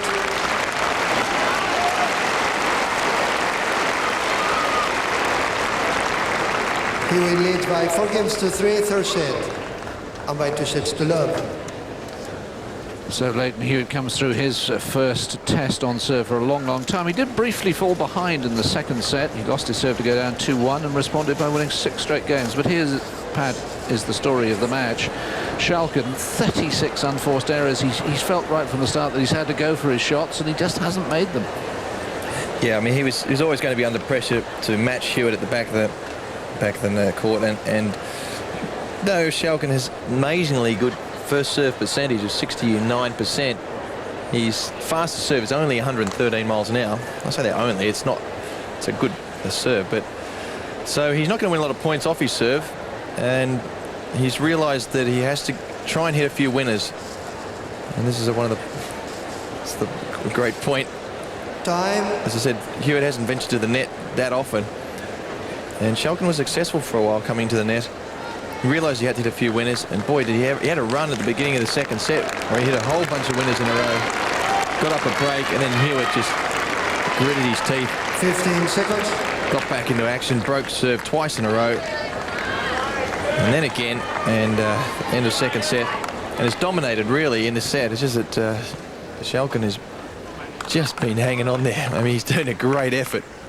Been love 30 down once, love 40 down twice. Not too often you see Leighton Hewitt let those leads go by.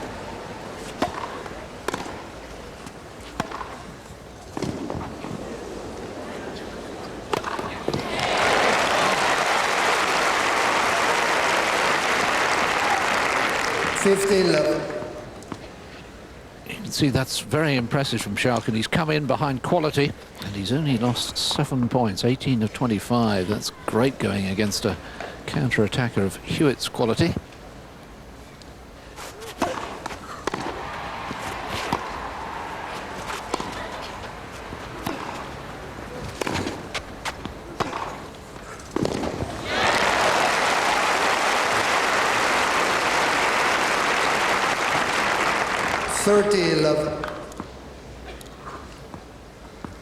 Courtside for Schalken is his Davis Cup captain in the yellow cap, Choki Borgstra.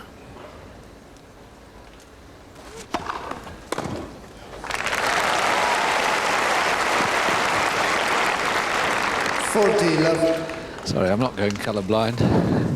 This is, of course, orange.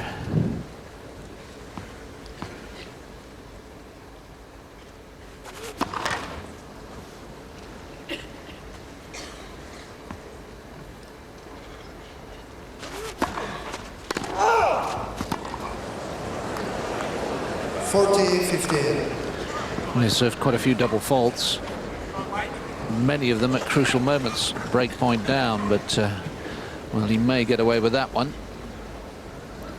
It'd be ironic if he lost serve from 40 love up, having twice saved it from love 40.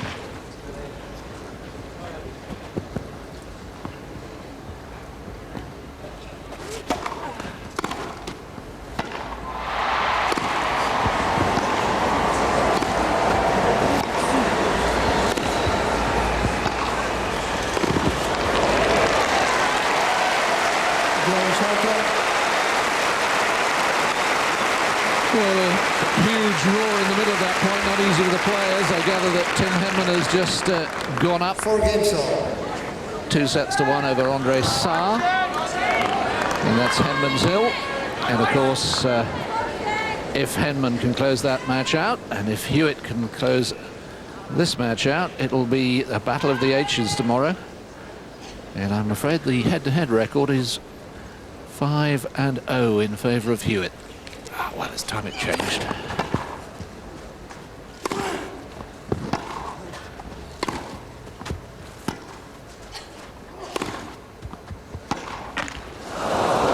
15-11.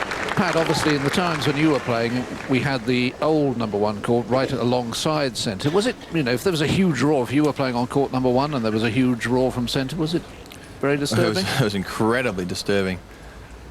And some big matches going on there. Net for service. And of course, you know what's happening too. You know who the crowd favourite is, and in this case it's obvious, but there wasn't a real top British player back then, so there was always Jimmy Connors or somebody like that making a comeback. 30-11.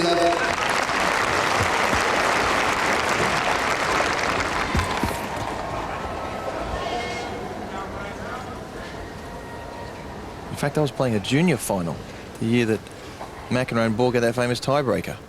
We went on and on and on. The roars were there, unbelievable. What was that? 80? Must have been 82.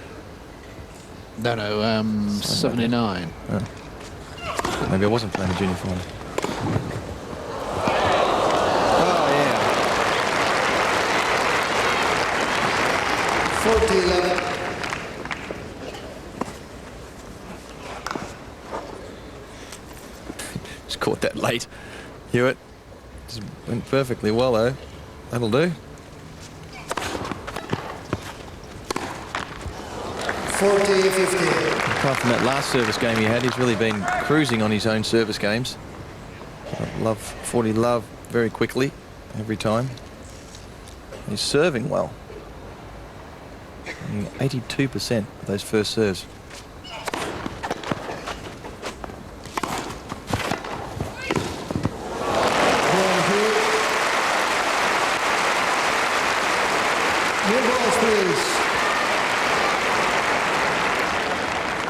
Hewitt leads by 5-4, third set, and by 2 sets to love. Well, showing complete all-round skills on that particular point, Leighton Hewitt. He doesn't venture forward too much, but there's nothing wrong with the volley. Oh, he's a US Open doubles champion, and so you know he can volley. There's nothing wrong with his volleys. Of course, you need to be able to return well to win in doubles. And you know, I'd like to see him come in a bit more often. I mean, that's the main thing with volleys is to have good technique and then to be quick. As long as you're in the right position, because you don't have to take a swing, so there's no not much technique coming in there. It's a matter of being very solid and consistent with the volleys. Time. If you're quick, then you're halfway there. Muscle power is the name of the racket.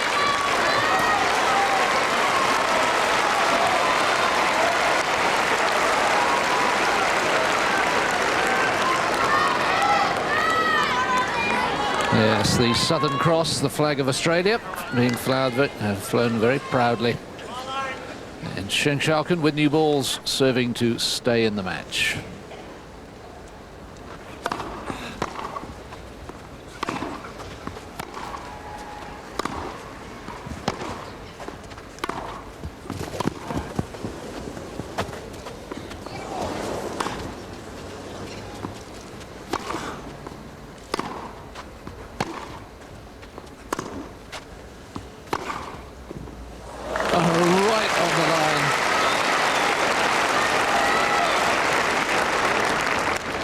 Incredible how gutsy he is when he comes to shots like this. He goes for the line, yet he gets a ball over Schalken's head and he doesn't bother coming into the net for the volley. Yet he's a good volleyer. It's almost like Hewitt's found a game plan that really tends to work, and he's not going to bother messing with it until the other players catch up to him.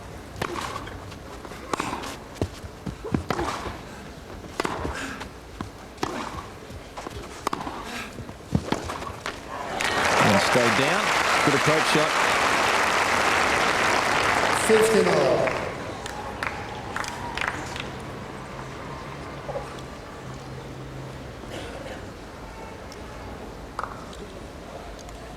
Oh, it did stay down low, didn't it?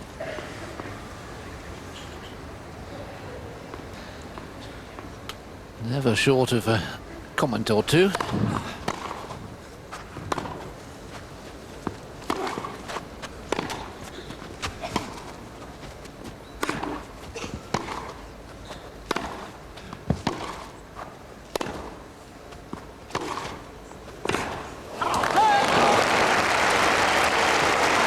good pickups. 15-30. Balls are skidding through quite low. Of course, they're new. They're going to go a little quicker than normal.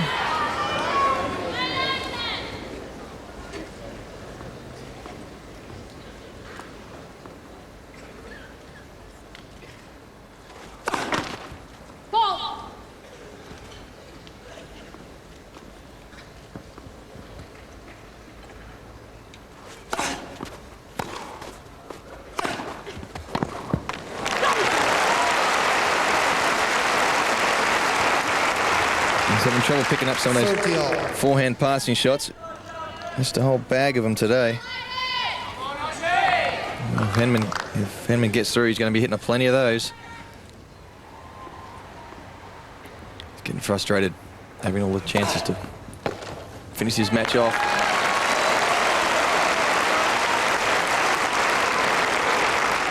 $40-30.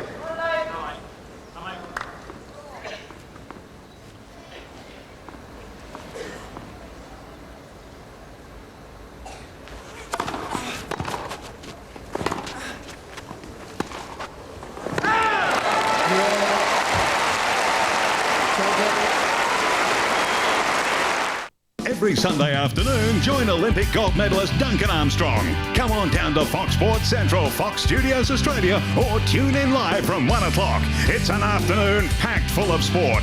Come face to face with Australian sports personalities as Duncan chats with the best. Find out the latest results with live crosses to Fox Sports News and watch the Fox Sports Central dancers carve up the floor. Be part of it live. Fox Sports Central, Sunday afternoons at 1 on 1. Sit back, get comfy and enjoy yourself. Main Event, it's unique and exclusive programming, handpicked and brought right into your lounge room. Just choose the main event you want, then simply call 131 999 and we'll do the rest. Just get ready to indulge yourself in entertainment. Isn't it time you treated yourself to a main event? I'm gonna have to ride it tonight. Drive into Harvey Norman for these great Samsung Commonwealth Games deals. Save $250 on the Samsung 51cm flat screen TV, DVD player and matching stand, now $897. Save a whopping $300 on the Samsung 59cm flat screen TV, DVD player and stand package for an amazing $1197. Save $350 on the Samsung 68cm flat screen TV, DVD player and matching stand. It's an incredible $1597. Harvey Norman and Samsung, what a team. Get ready for 7 hours of rugby league this Super Saturday. We kick off with the Tigers heading south to Olympic Park to face the Storm. Then at 5:30, the Bulldogs go head-to-head with the Northern Eagles. Can the Eagles avenge their round 11 defeat, or will they be mauled again by the rampaging Doggies? Going himself, feeding inside the Vangana. At 7:30, South Sydney venture west to take on the Panthers at Penrith Stadium. It's Run, Rabbit, Run as the Bunnies search for their 4th win of the season. They won't catch him. He'll have too much speed for all of it. Don't miss round 17 of the Telstra NRL Premiership this Super Saturday from 2:30. Well, a big hand for Schalken, who really has fought so hard in this third set. And I'm sure Leighton Hewitt will be thinking back to their encounter at the French Open earlier this year, just over a month ago. A very similar scenario. He was up 2 sets to love, had chances in the third, and actually Schalken sneaked the third on a tie-break. And before Hewitt reasserted his authority, won the 4th set very comfortably, 6-1.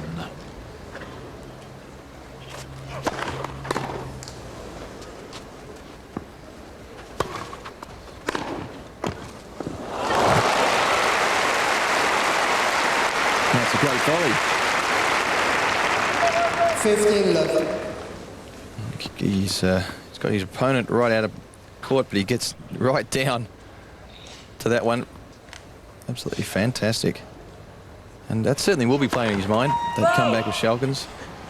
I think that's why it's going to get more and more frustrating.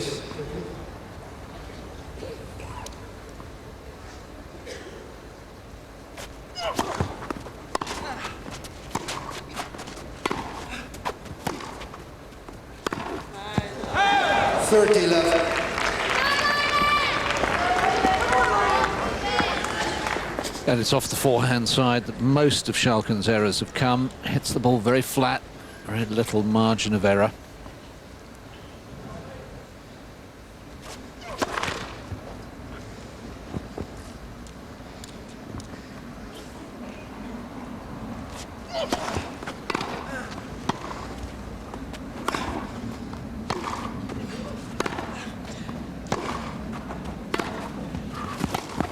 Come on. Oh, he's done it again. A defensive backhand that Schalken sneaks in on. And Schalken had to come in on that, really.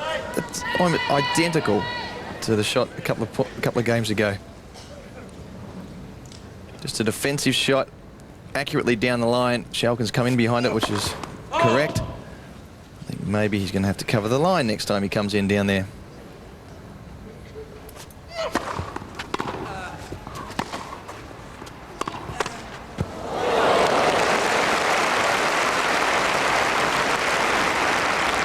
Well, how lucky can you get on this one for Schalken? Because I think if we watch the flight of the ball, this is clearly going out, and the net sort of, it nicely takes a nice hop and back into play.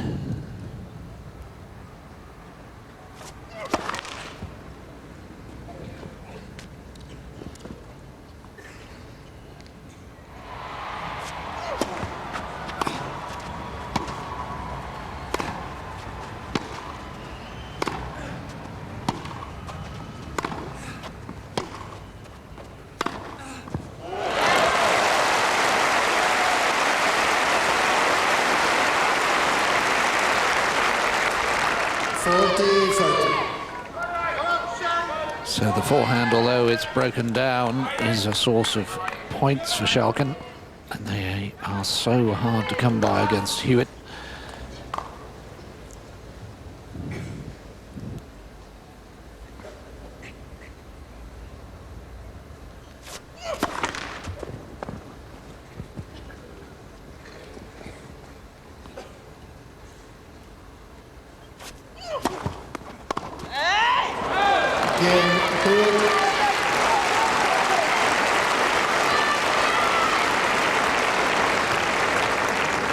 Hewitt leads by 6-5, third set, and by 2-0. Hewitt once again then within one game of the semi-finals. Of course, prior to this year, never got past the fourth round here at Wimbledon.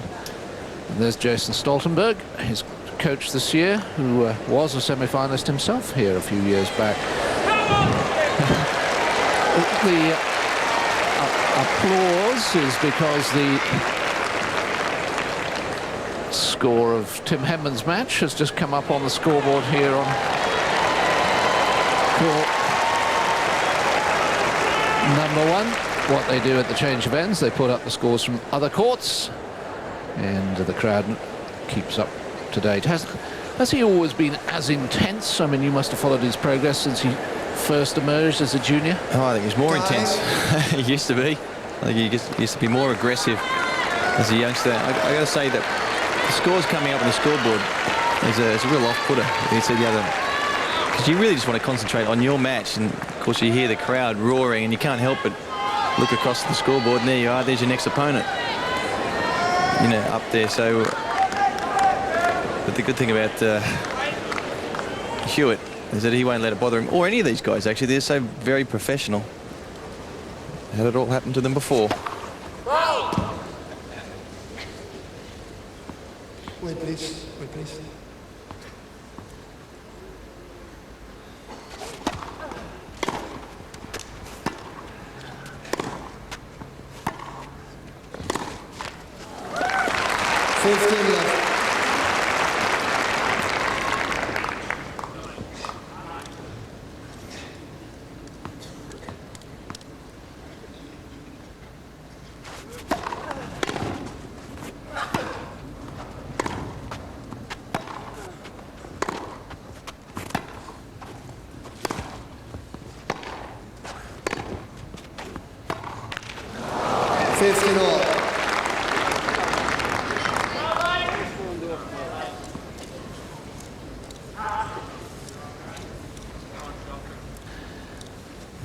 Tells the tale, doesn't it?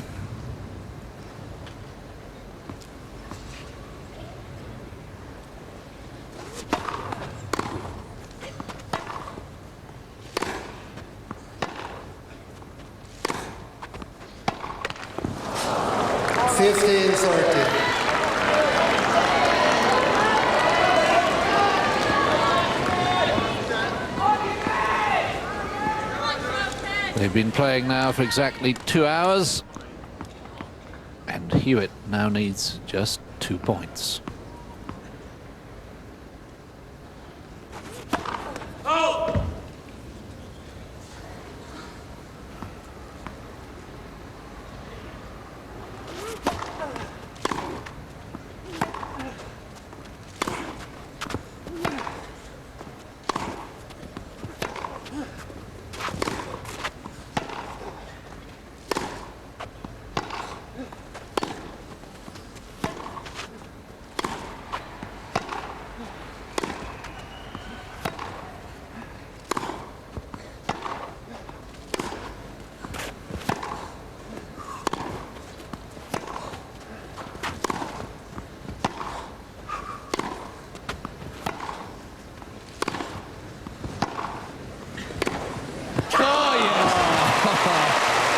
That makes this guy a champion, isn't it?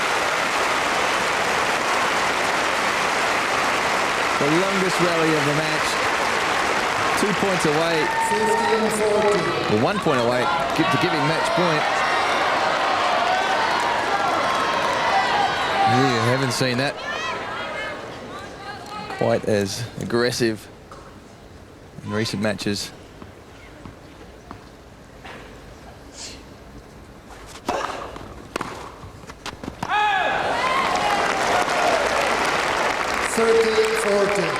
So that's 8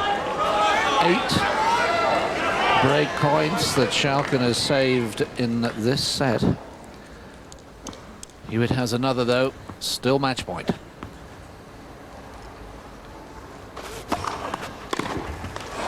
Oh, that was a bit of a tentative choke, that one. Deals. Just finding it a little tough to finish this match out, and after a while it starts playing on your mind. Just put it out of your mind. Just get stuck into the next point. Oh, I tell you what, that's a nice. It's a great feeling when you're getting tight, and your opponent gives you a nice, easy 3 point. Now here it's got to find the balance of getting the ball back in play without pushing it.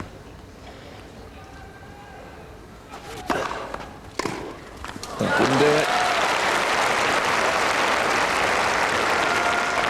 Yes.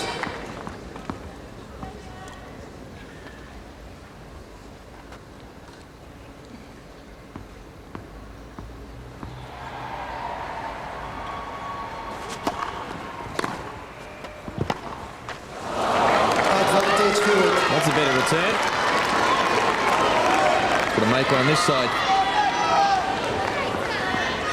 There's 2 forehand returns on match point. Kim Kleisters talking to coach Jason Stoltenberg and saying this time.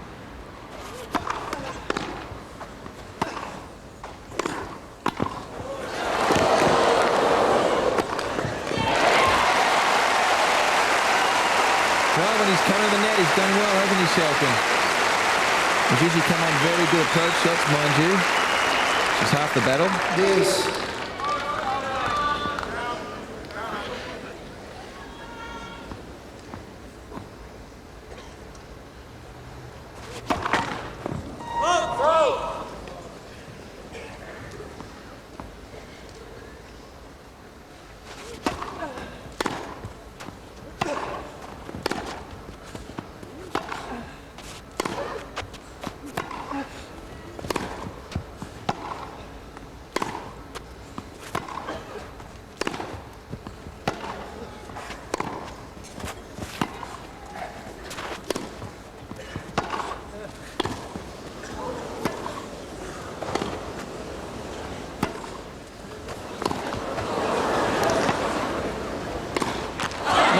Extraordinary stuff.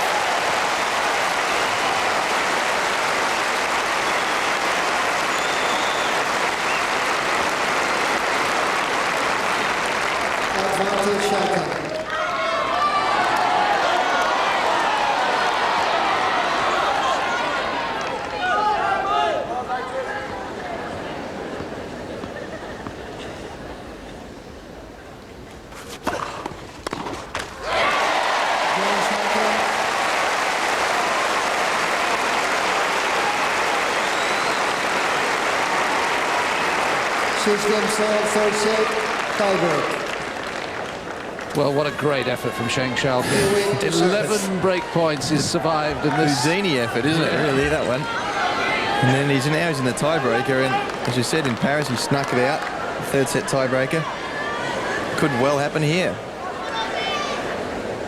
You know, he's been in trouble the whole way through this set. Tiebreakers are different stories. 1-0, 2.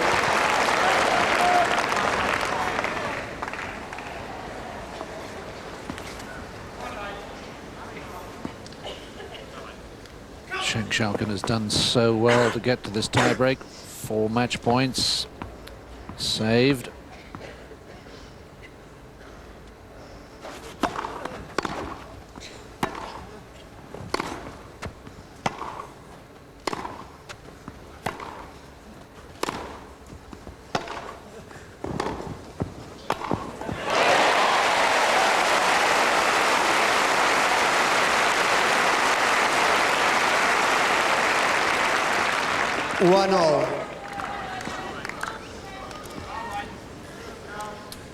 Well, he continues to come in when he has a good approach shot, Schalken.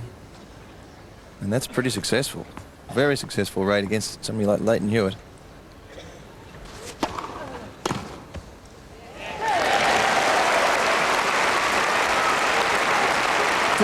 Schalken.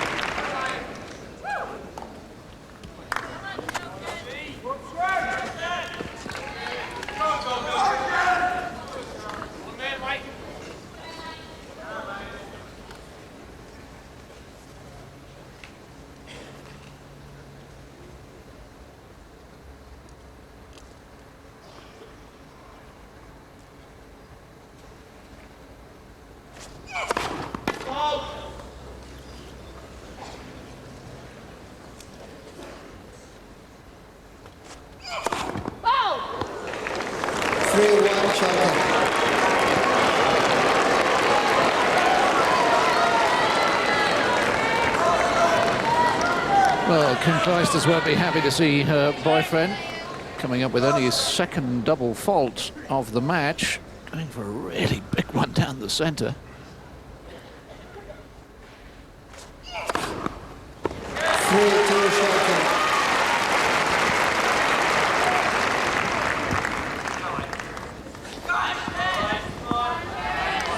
Well, he got his frustrations out after that second serve. Pop that down the middle.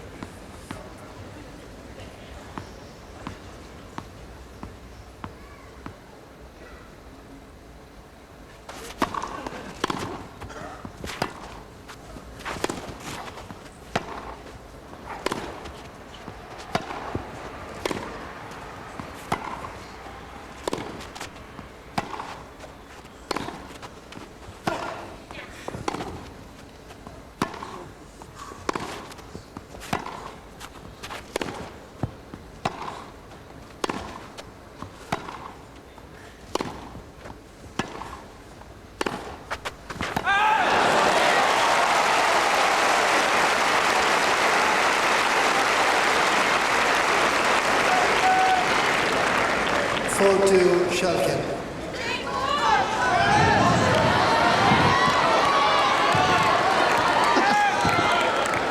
It's almost as if he's blaming his entourage for losing the point, isn't it?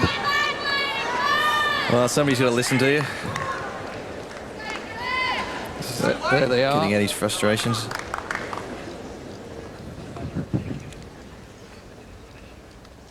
I just hope those of you at home aren't too good at lip reading.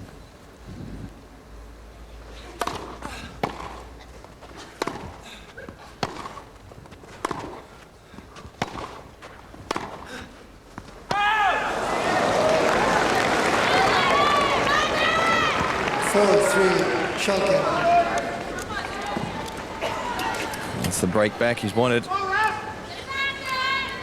And with the winning 84% of points on his first serve, Hewitt, he's looking for that first serve.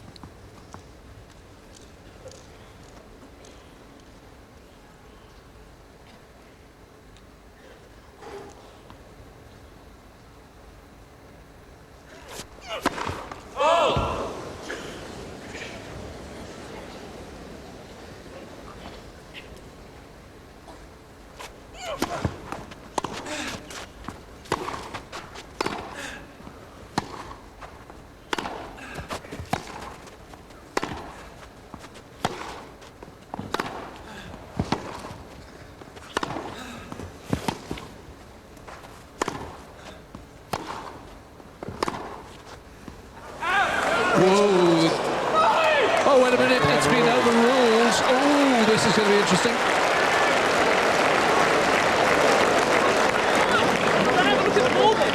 Go and have a look at the ball then.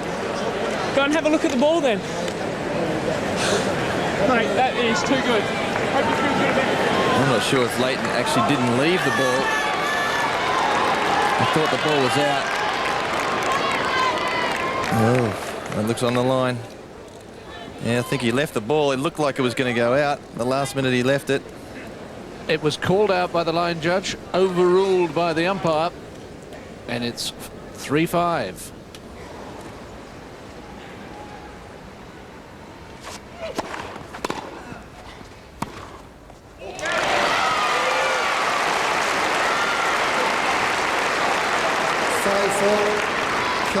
Now this was the action. The call came late, and then it's overruled.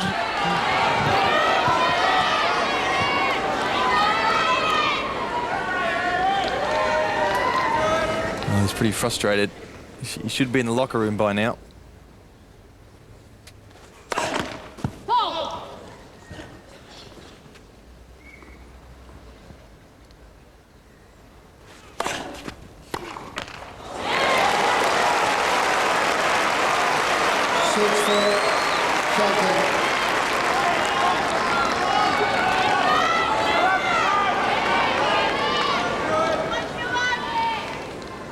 Hasn't lost a set in the championship so far.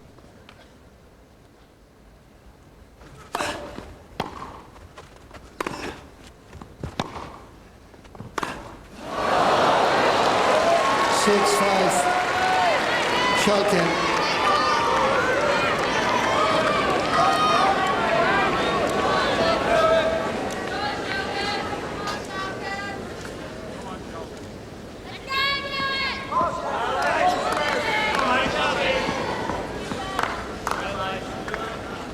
Looks as if she's been biting her nails a little. Still set point, but now on the Hewitt serve.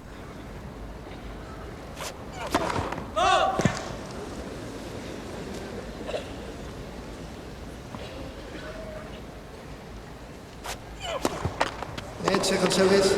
My, that was an edgy serve. Yeah, he's very tight, isn't he? The pressure's been building the whole time. So he wants to be in the locker room. Net second service.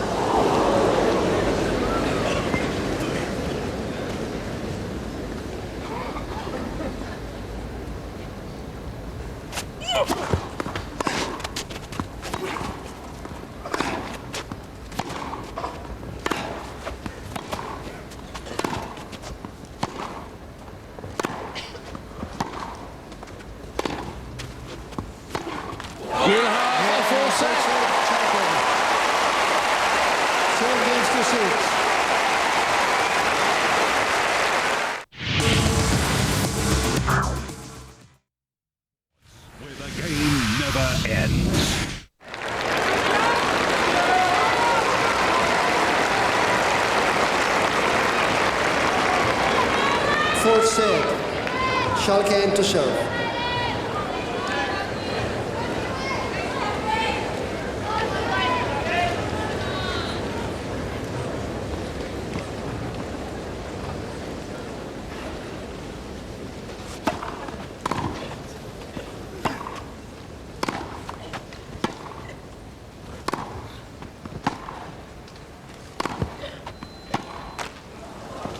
Low 50.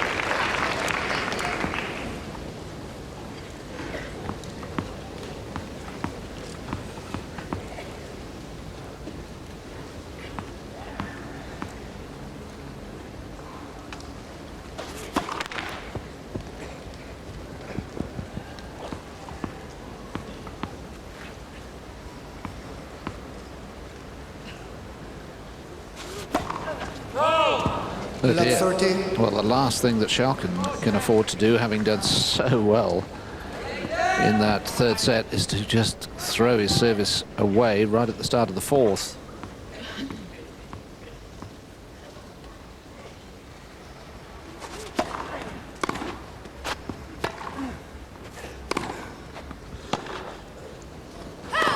Love 40.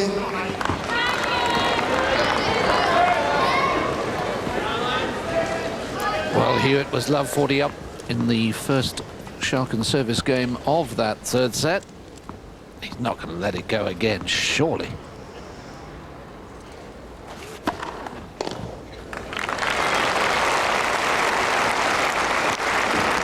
$15-14.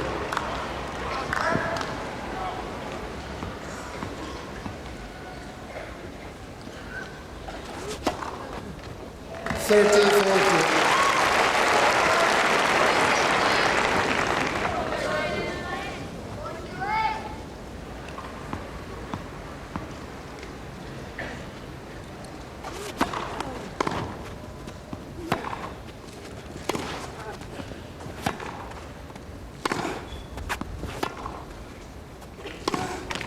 You don't believe it.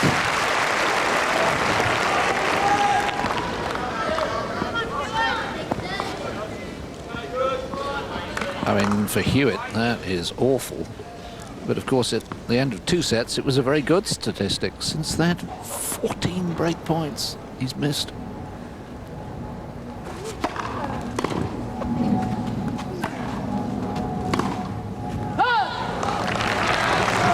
Advantage, Schalken.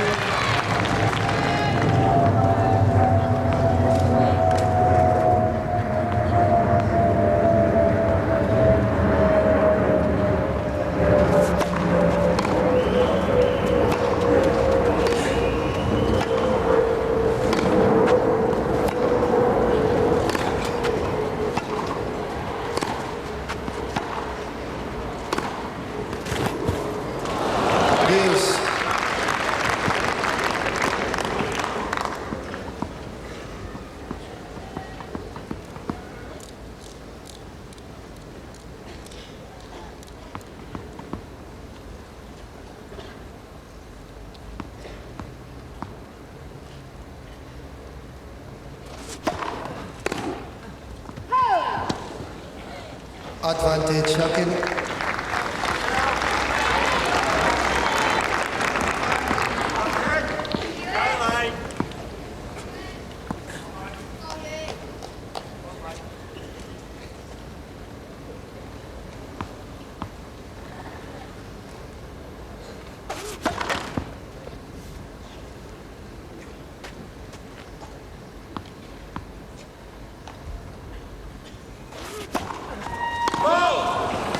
Yes.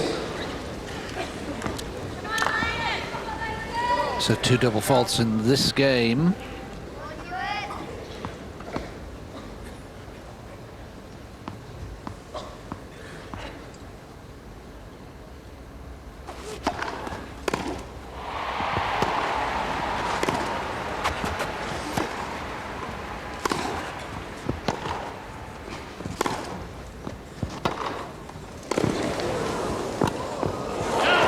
Well played.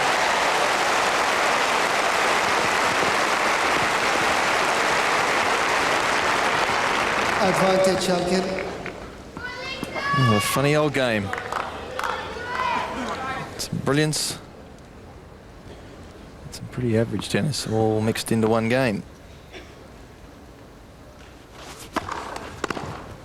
Game, Schalken.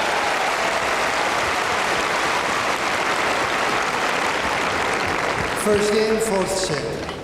Now this has got to be playing on his mind. I mean, this is just because this is, it's funny letting all those break points and set match points slip, because that's his strength, isn't it? I mean, that is what we know him as, just sort of grabbing the opportunities when they come up, being tough. I mean, technically his forehand is not as good as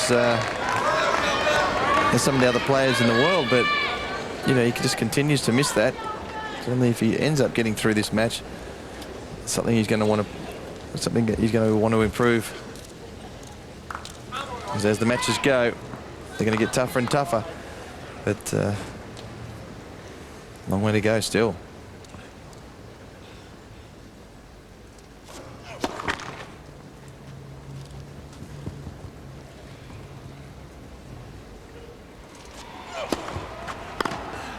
Oh yes. Haven't seen many winning returns from Schalken.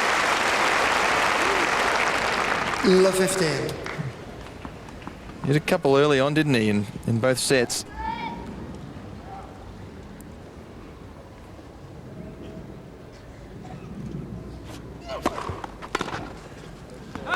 $15.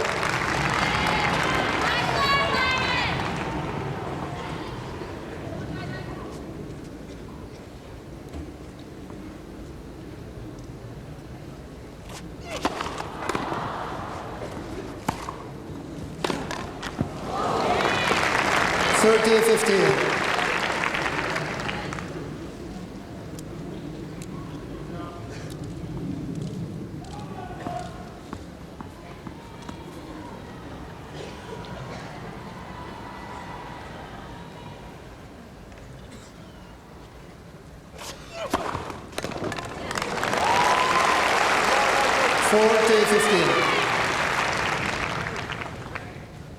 Well, a combination of pace and placement, making that a unreturnable serve.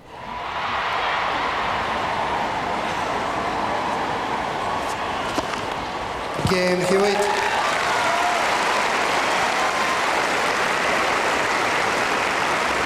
Won the ball. Well, you've probably heard the big cheer, and that was because Tim Henman has beaten Andre Sarr in 4 sets. That's Henman's Hill.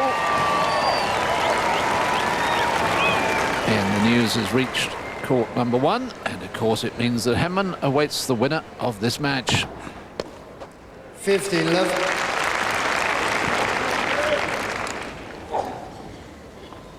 I think the players know it as well. And Hewitt's not going to be happy to be sitting out here for another, well, at least half an hour if he gets this set. Well, Schalken, if he ends up getting the next 2 sets.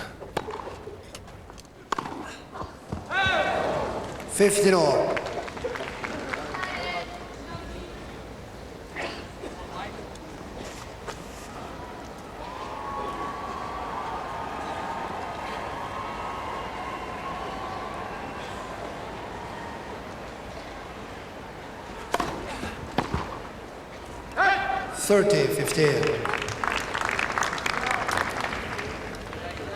Another forehand return missed.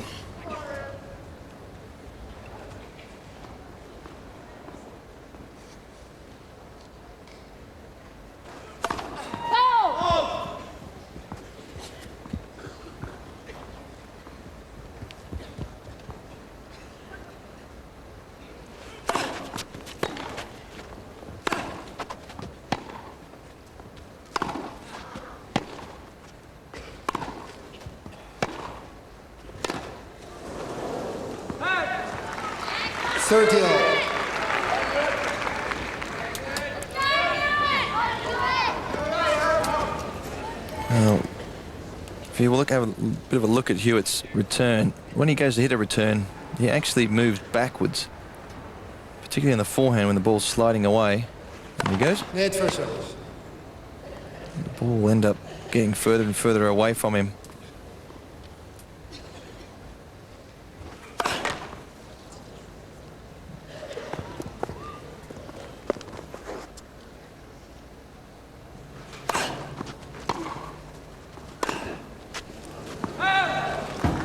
Well, here we go again. It's not love 40 this time. But it is exactly the same pattern as the third set. Unbelievable, isn't it? Identical.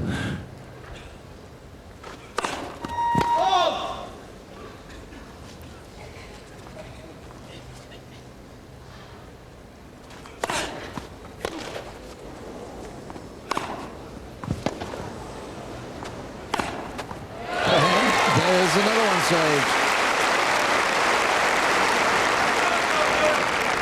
Deuce.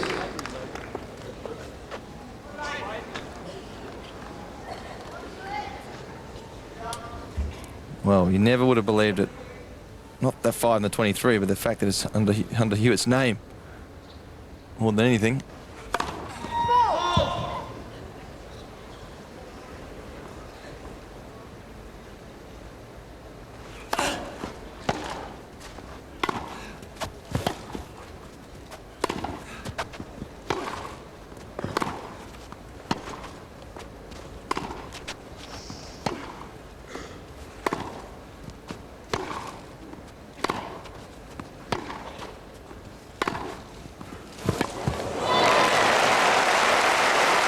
We'll play Schalken now very shortly. Here on BBC Two, we'll be leaving the tennis. There will, of course, be continuing coverage on BBC One, where they're reflecting on Henman's victory. Of course, we've also got the women's semi-finals, and I'm sure you'll also be able to follow the progress of this match. That's all over on BBC One, but for BBC Two, it's time for now to leave us here at Wimbledon.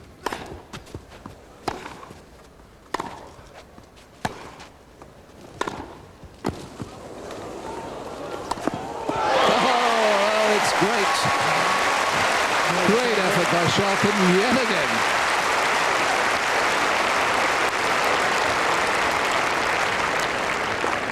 Schalken leads by 2-1, 4th set.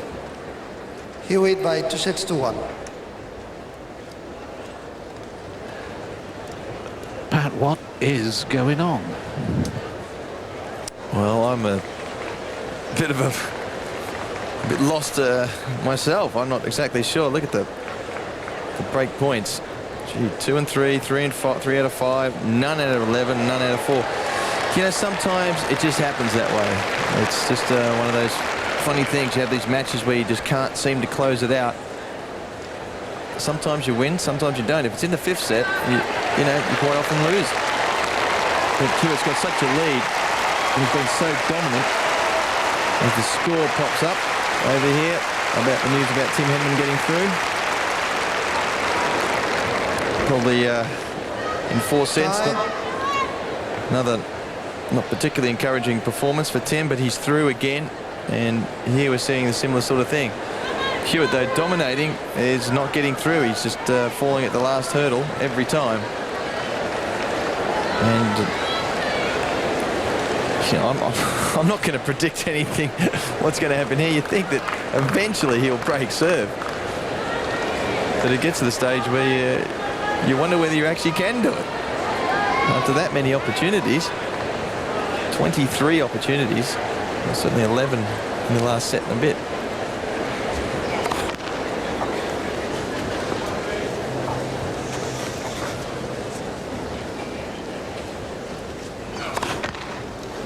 Love 15.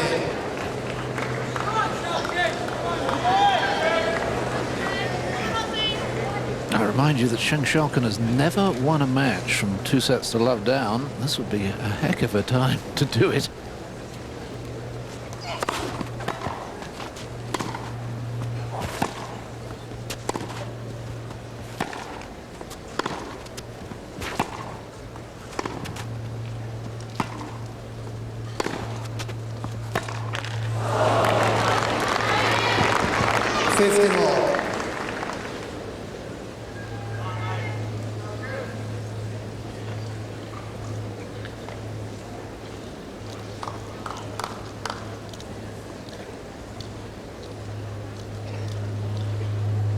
Well, it just goes to show that that may not be the decisive factor.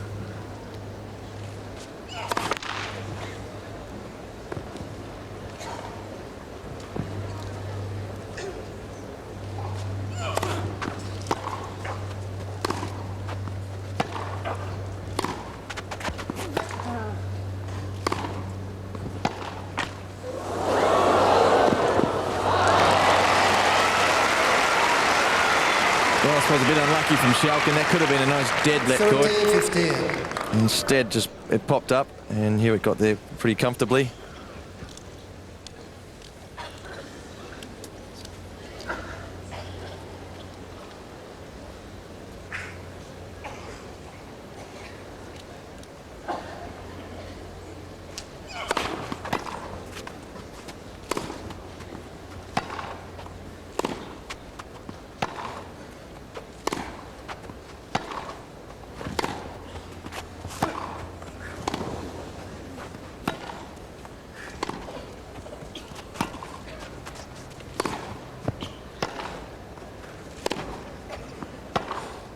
Oh, that is terrific play from the Dutchman. Beautiful balance on this forehand. 30-all. Didn't hit this one too far in front. Just waited for the ball to come to him, came straight back to him. And there he was.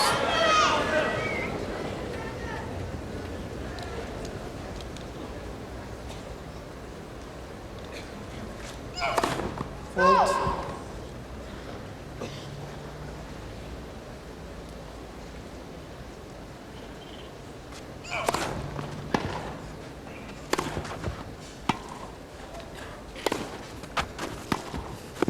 Well, he got a terrible bounce and adjusted superbly.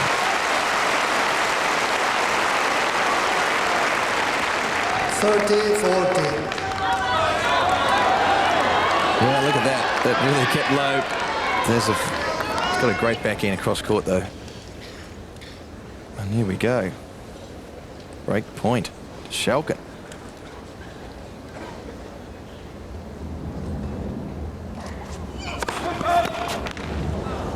Oh, foot falls. Oh, there's nothing going right for him at the moment.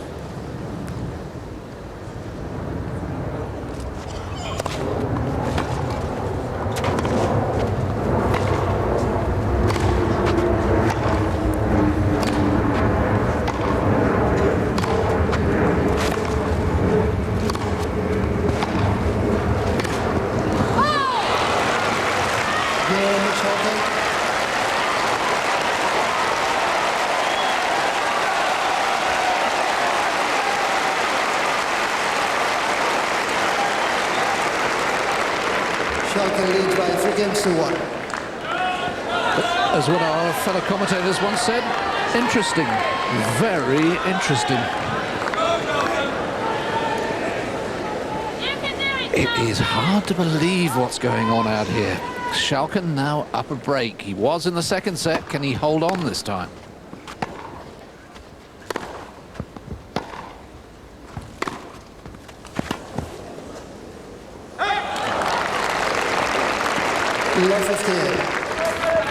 That's funny how the top seeds, I think it's happened to Henman as well, they're playing almost like they're restricted. They're slightly tight, nervous, got the pressure on them to perform.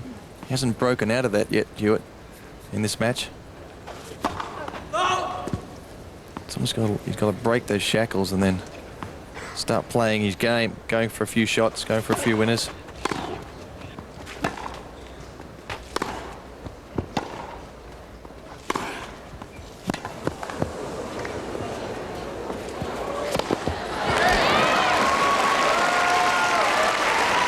They're the forehands that I like to see Hewitt hitting. Love 30. Taking advantage of the slightly shorter ones.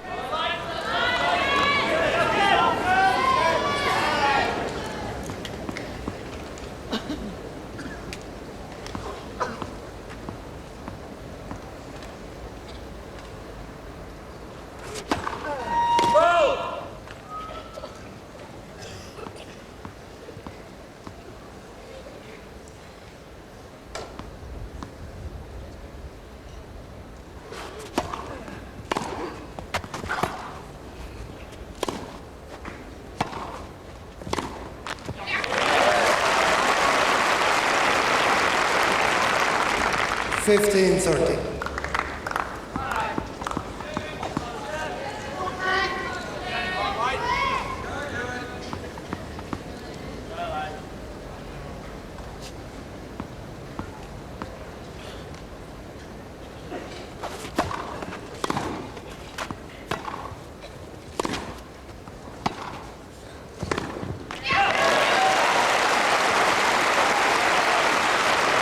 Those shots of Schalken's are just not coming off the ground. They're very, very low, making it difficult for Hewitt to pass. It'd be better for Hewitt just to shift up the court a little bit when he sees that Schalken's coming in.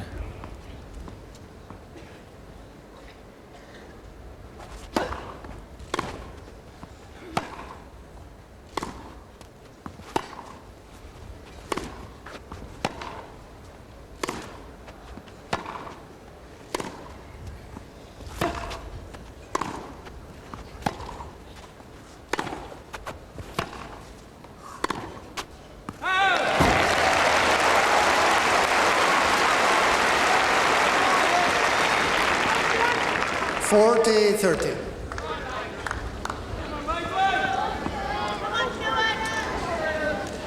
Oh, the great escape continues.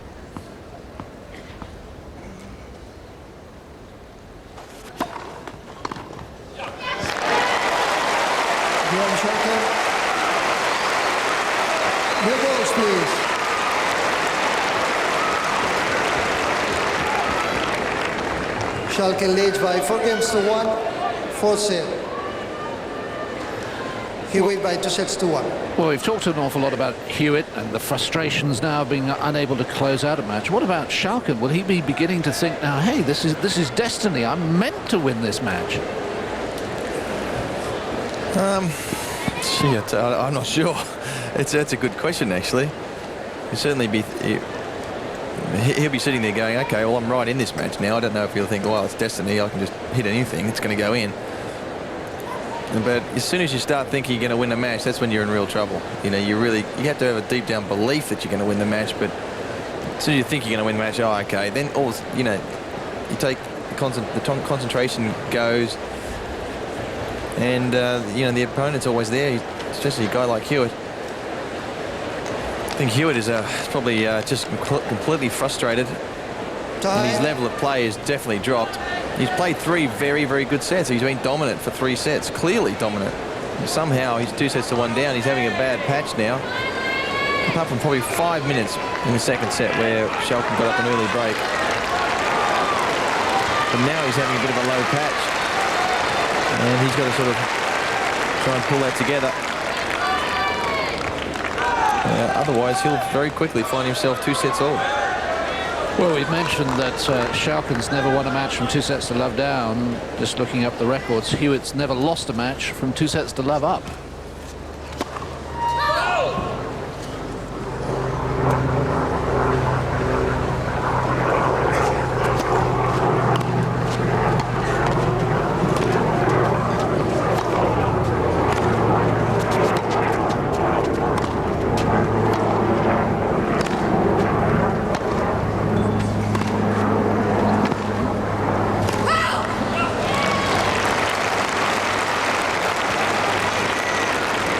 Love 15.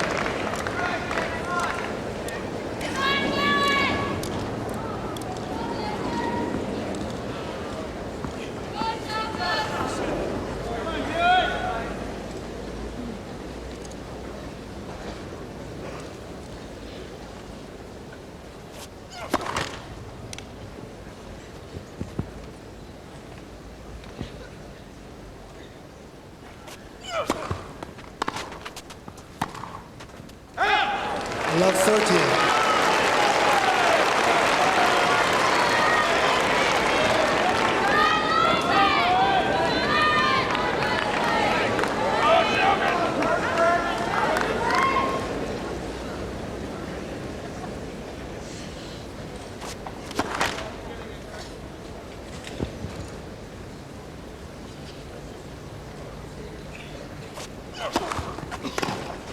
Hey!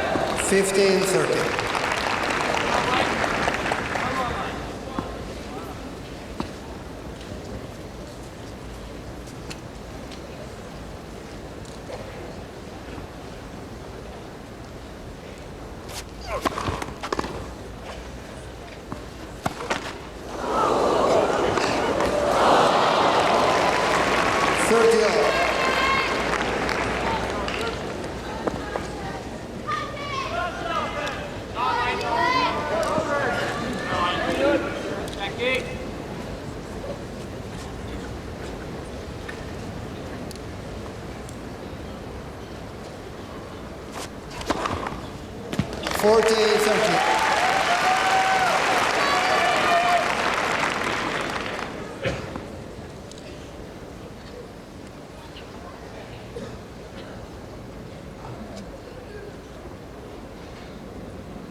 Let's have a look at the unforced errors in total.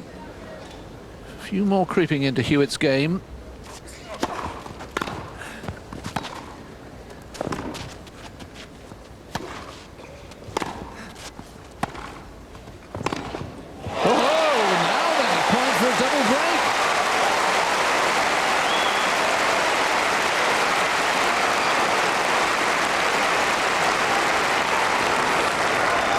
Schalken. He hasn't had to hit many passing shots, but they've been those backhand cross courts have been at the right time.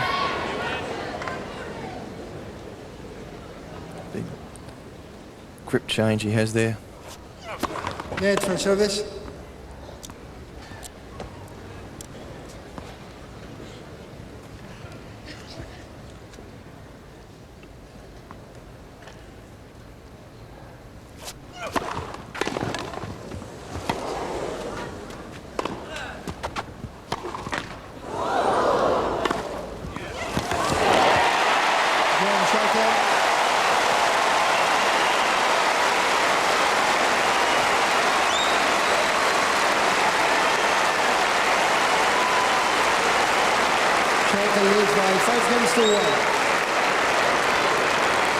Well, what a turnaround, huh? Been so dominant for 3 sets.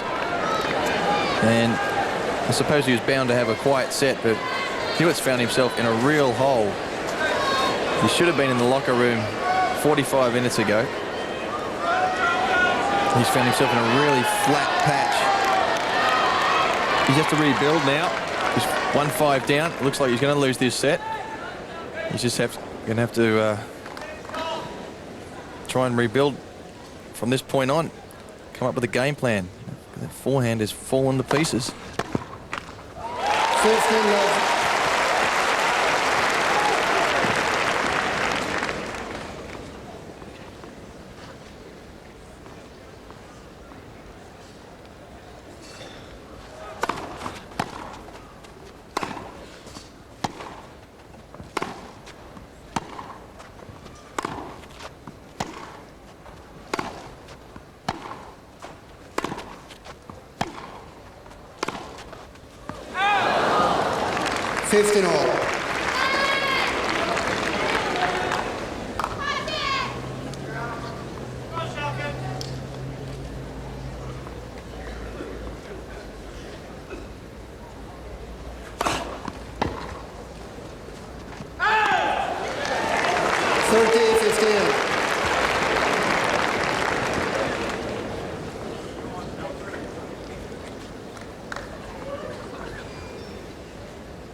What a chance. Gee, it's the first one I've seen him miss in a long time. He's been playing solid tennis.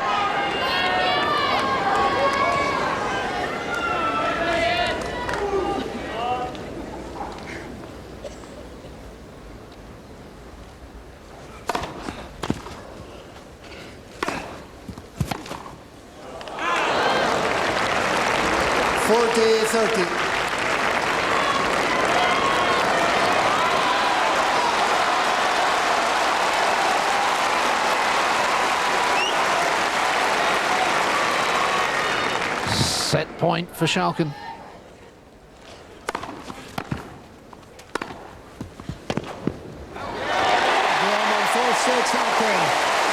Six games to 1.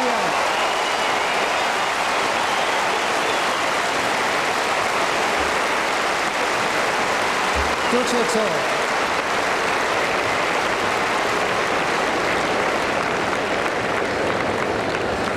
Well, I really don't believe what's going on in front of us. I mean, this was such a routine match for Hewitt. 2 sets to love up, all those chances for match points. It was a straightforward 3-set victory, and now he's in the dogfight of his life.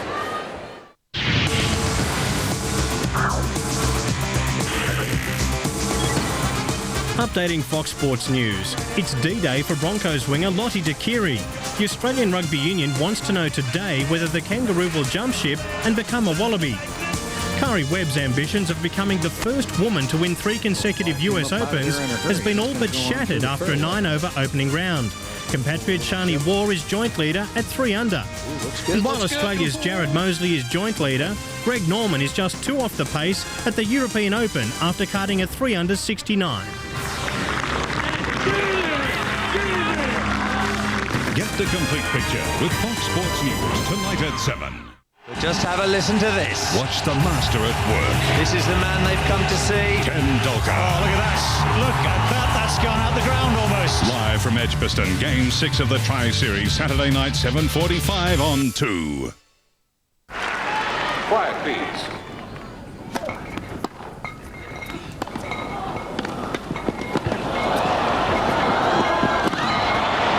Jacobs Creek, official Australian wine supplier to Wimbledon.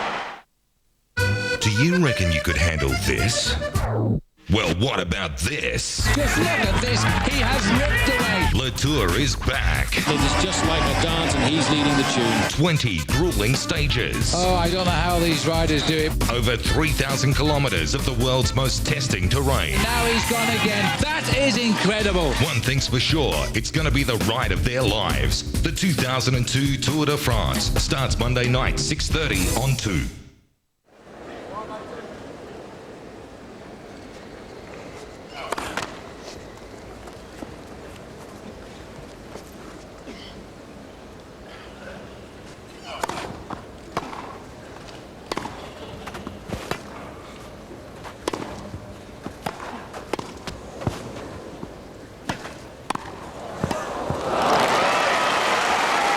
He had him there, didn't he?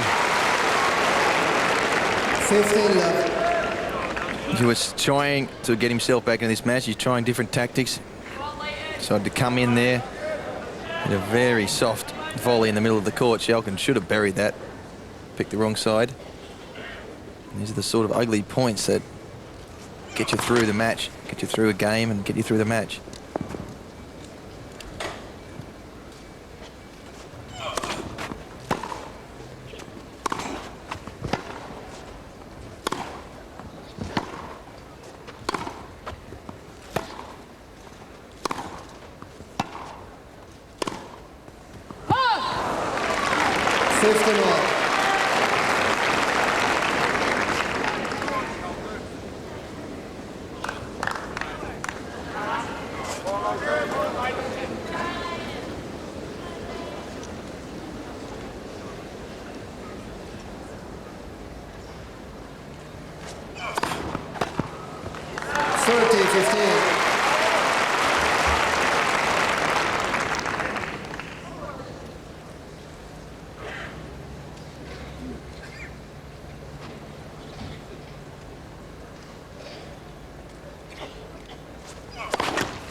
There's another unforced forehand error, though it was quite forced, I suppose, because it was so deep.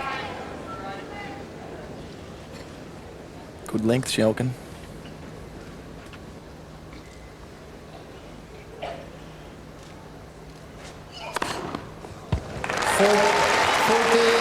Good serve when it counts.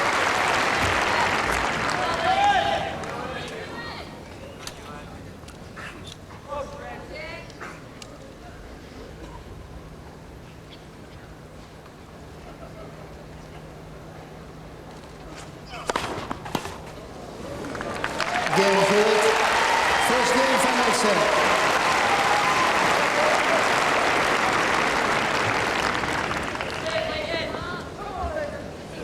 Well, it was exactly 2 hours on the clock when Hewitt was on the verge of closing this match out, and now almost an hour has passed, and in that hour, the most extraordinary transformation.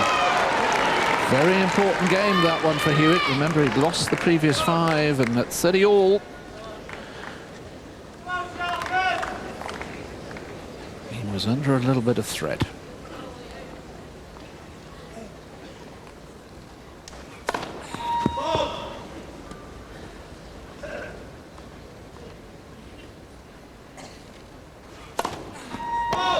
Love 15.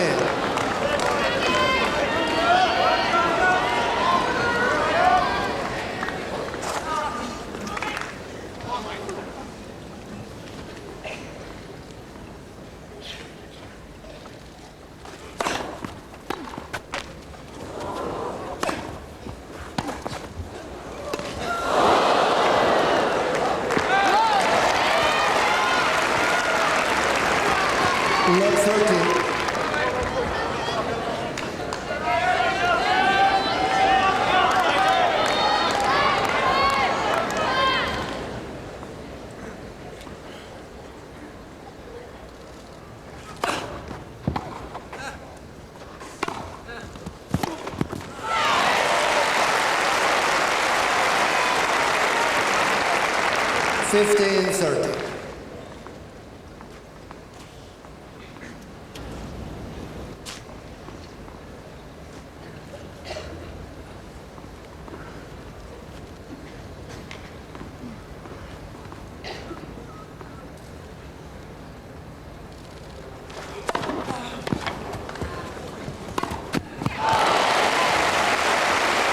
Yes, it's been a remarkable transformation.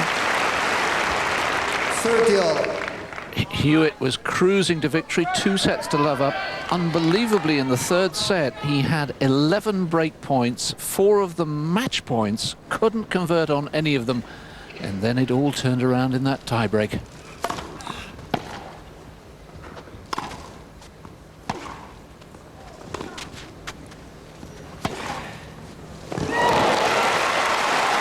But he's such a fighter.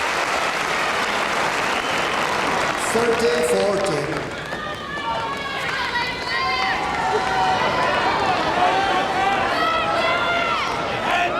And Hewitt had another 4 break points early in the 4th set, so he's missed his last 15 break points. Can he take this one?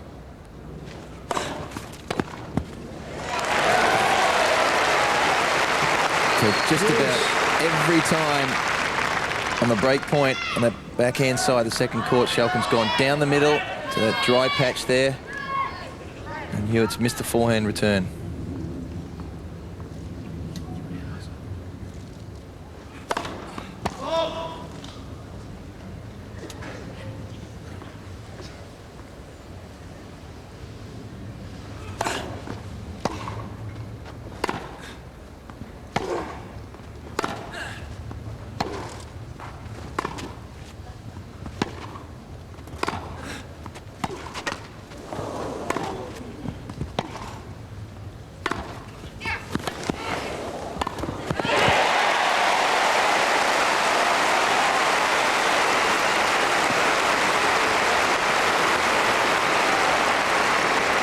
Advantage, Schalken. They've been playing for exactly 2 hours when Hewitt reached match point. What a change in the last 61 minutes. Hewitt's never lost from 2 sets to love up. Schalken's never won from 2 sets to love down. Late for service.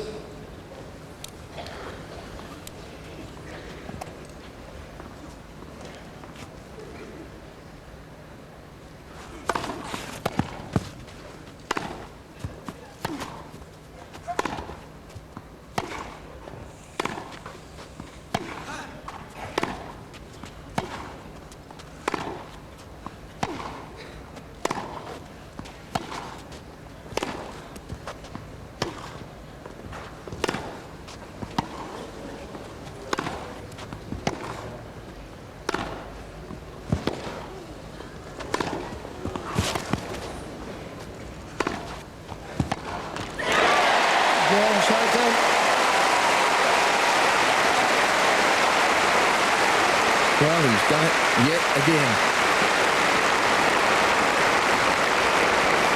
And I've been a bit of a believer that eventually you'll break through and crack the serve, but it just hasn't happened. Look at 5 and 24. That is just incredible. But it's set 3-11, set 4-4, set 5-1. You know, if you don't take those, I mean, of course, you're going to struggle winning. You're going to have a real trouble. And now it's playing on his mind, because I don't think he's ever been in this situation, Hewitt. He's always grabbed the opportunities when they've come. At least he started to play, still continue to play aggressively. He did get tentative, very tentative in the last set. And certainly towards the end of the third set, when he had all those break points and match points and couldn't quite get it, he started getting tentative and just wanting Schalken to lose the match as opposed to him having to win it.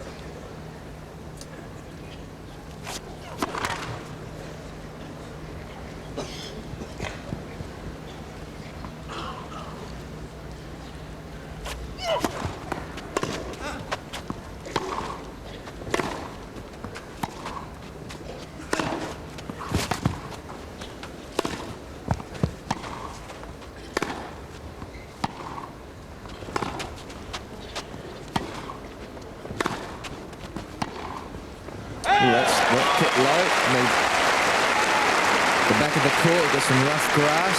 50 ball. Straight into that patch of grass. And that's why it's tough to rally on grass once the courts start getting chopped up. That's what's such an advantage to get into the net.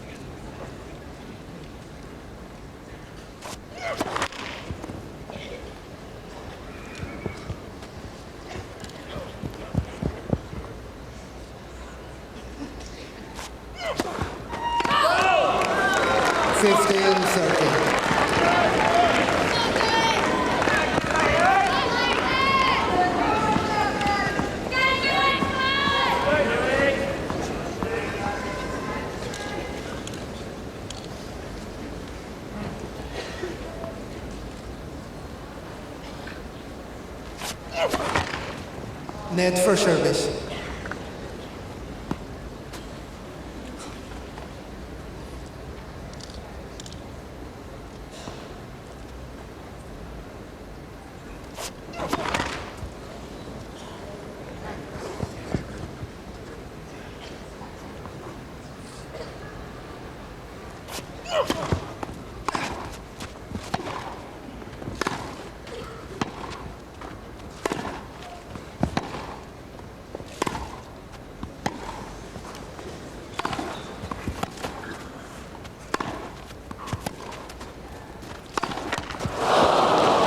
He hasn't missed many of those forehands. It's incredible in the first couple of sets, well, almost first 3 sets really, Hewitt didn't lose any of those long rallies. They always ended up him winning the point or Schalken missing one of those forehands, and then the last 2 sets, Schalken's barely missed one. Hewitt continually dropping the ball short, Schalken thumping the ball into the corners.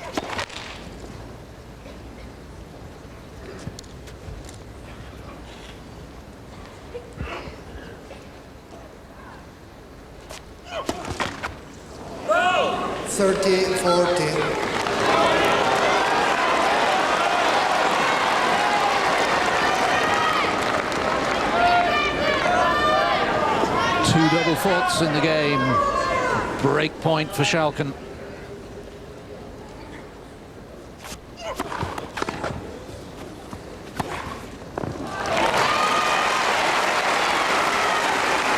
Well, that's the first positive point in a long time. Big serve followed by a big forehand. That's Cherky Bogstra on the right, the Davis Cup captain of the Netherlands. And yeah, hard, says Hewitt. We know this man relishes a scrap. Net for service. And he's got one.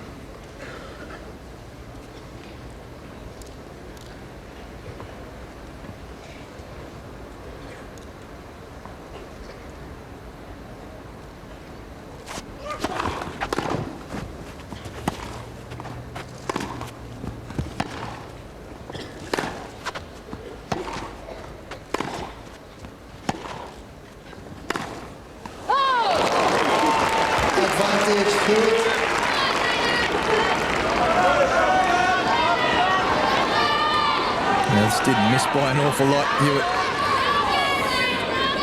Holding his breath. Well, it might be one thing talking about getting pumped up. It's another thing, he's got to do it. Pushing the ball around at the moment.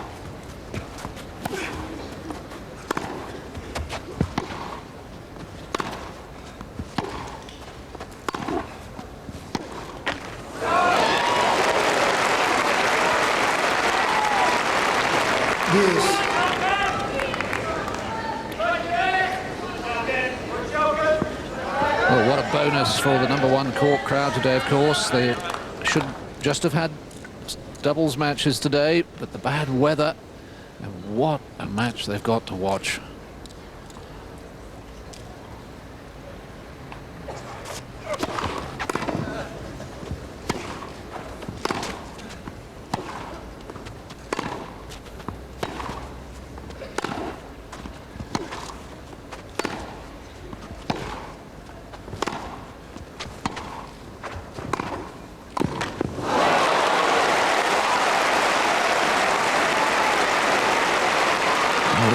constantly yelling up Advantage, Schalken. to his gang up there.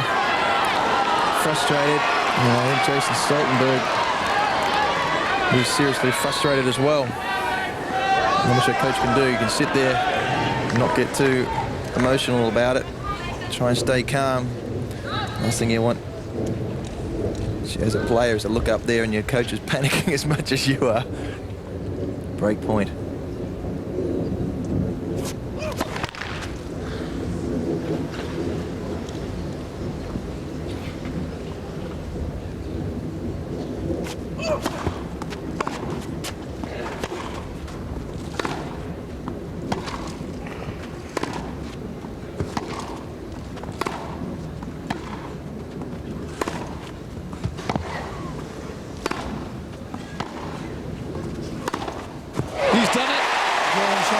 Schalken is ahead for the first time in the match.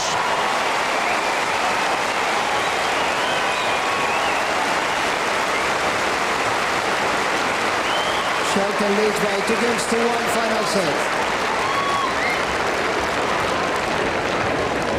Unbelievable transformation. And of course, the significance of this is that Tim Henman awaits the winner. We all know that Henman has never beaten Hewitt. 5 times they've met, twice in the final of Queen's.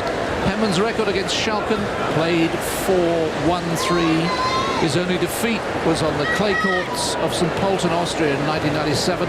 They played here at Wimbledon last year in the 3rd round.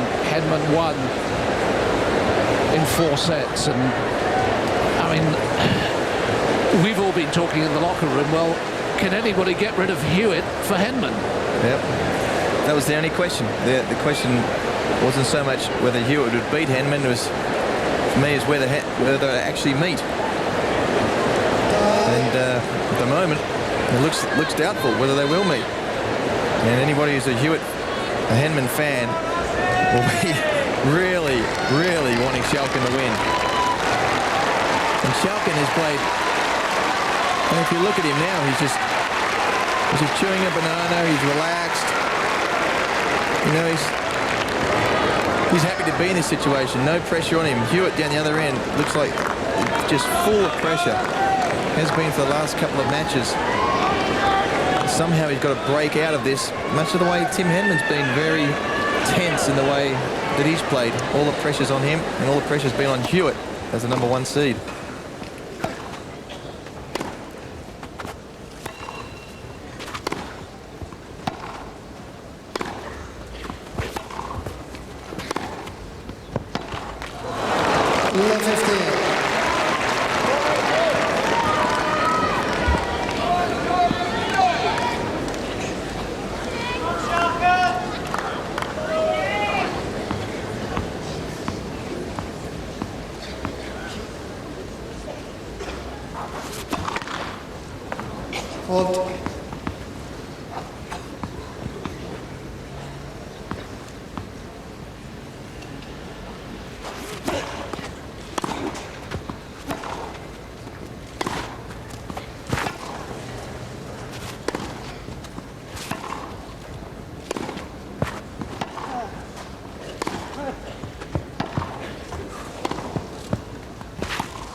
The tactic for me that Hewitt's failing on is he's actually playing Schalken's forehand all the time. Up and down the forehand, and Schalken's has got a very good rhythm. He's beaten 4 guys from the back of the court this tournament. He's got to hit a few to Schalken's backhand and then hit the forehand.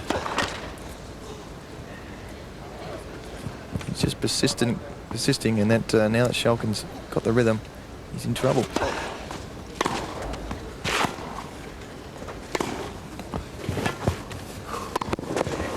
That's the tactic. You've got to open the forehand up. You've got to open your opponent's weakness up. If the opponent's got a weakness, he knows he's got the weakness. He's ready for it. And the way to do that, to open it up, is of course to hit it to the other side. Gives you the whole court to hit to that weak side. But We've seen this before, love 40. I've seen it many times so far from Schalken.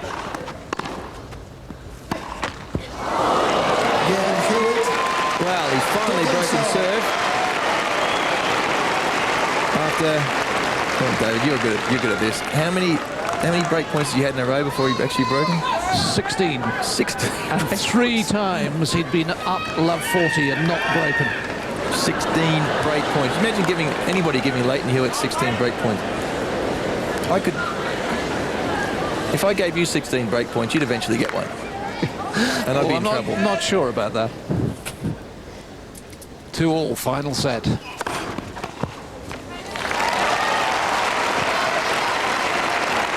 Left.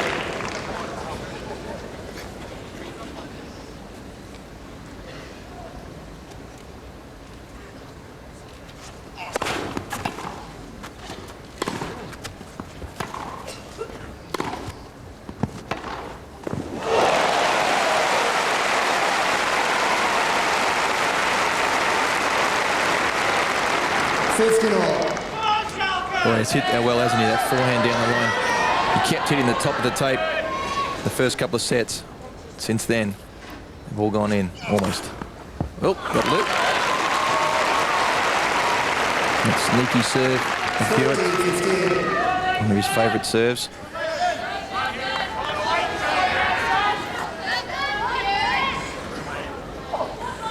"17 aces contributing to that total.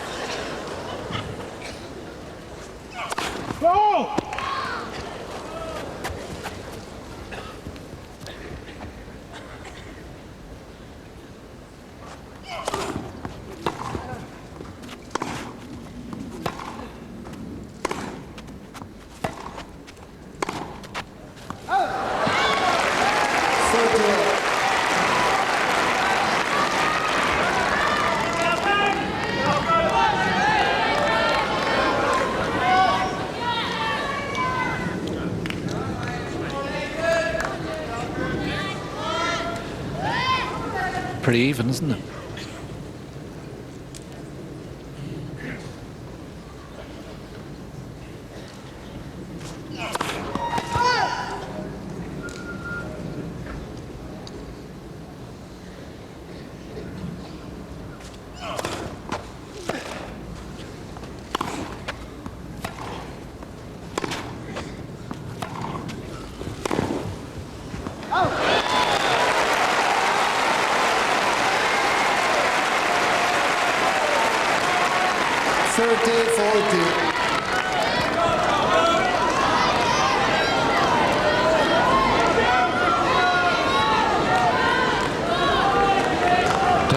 Hasn't he, in the breakpoint converted department? Over 50%.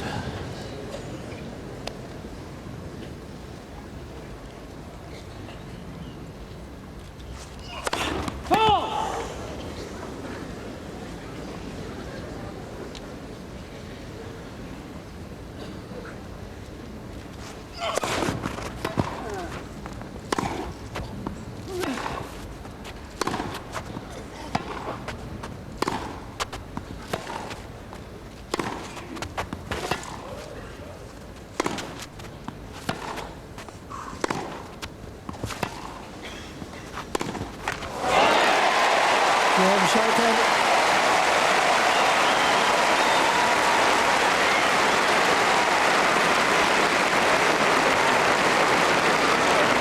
Schalken leads by 3 games to 2 final set. 3 straight breaks of serve. And Schalken back in front. The Hewitt parents on the left can hardly bear to watch. Even Jason Stoltenberg on the right is getting nervous. Kim Kleisters, his girlfriend, in the middle. Well, I guess she's experienced it all before that epic final set she played against Jennifer Capriati in last year's French Open final. Yeah, I still think it's easier to be out there playing than to watch. Mind you, this would be about as frustrating as you could possibly get playing a match, having all those break points, all those opportunities to finish the match off and still be out there. And Hewitt's unforced errors, particularly on the forehand, though we don't have them broken down, I would say there's 36 unforced errors. I would think there'd be probably 25 of them would be on the forehand side.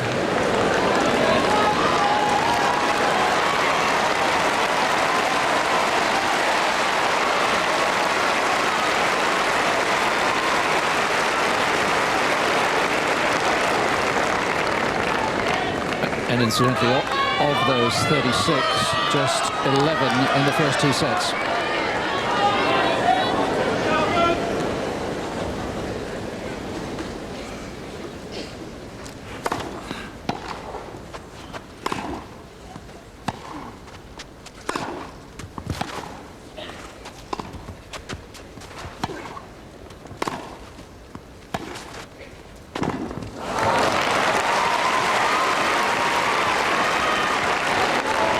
Love 15.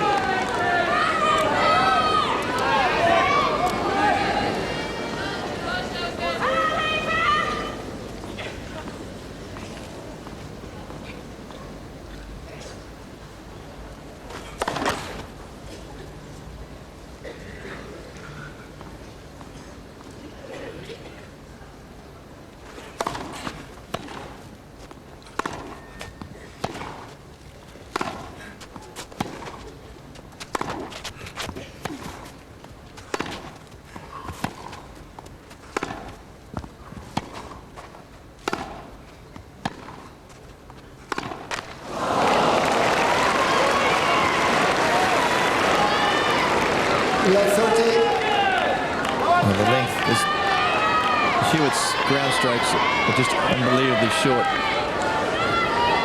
In the middle of these rallies, they're just sitting there. He's tight, he hasn't loosened up, he hasn't been able to swing out at any stage in the last hour and a half.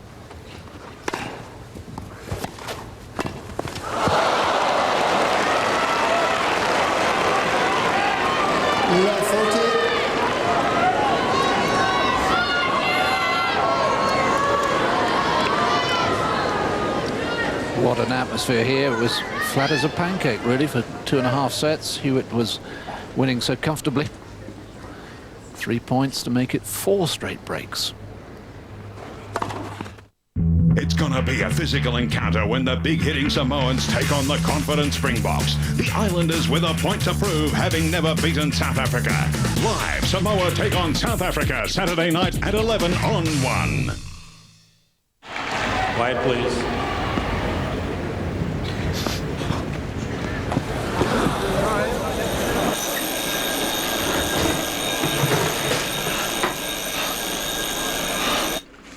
Smash Court Tennis Pro Tournament. Only on PlayStation 2. It's the stuff that legends are made of.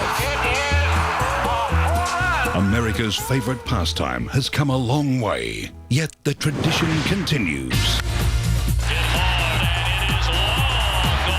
And the game has gone global. See the legends of tomorrow. He is locked in. Live. The Detroit Lions take on the Boston Red Sox, Sunday morning at 3 on 1. This weekend, it's NRL Paradise on Super Saturday. Get your triple header live. Oh, brilliant. And it's going to be a bruising rugby clash. How quick is he? Samoa tackles South Africa live. Good shot. One-day cricket pulls the action. What a good catch that is. Sri Lanka takes on England and India live. And the ladies are driving for a record purse in the US Open live. What an awesome weekend of sports. Pat, do you think Schalken has the belief to win this match? This is his first Grand Slam quarter-final. He's been ahead twice in the set now. He does now, I'll tell you. I don't think he had a belief at 2 sets to love down and all those break points, but he absolutely believes. You know, he's an experienced player. He's been around for a long, long time. And he'll take it if he can.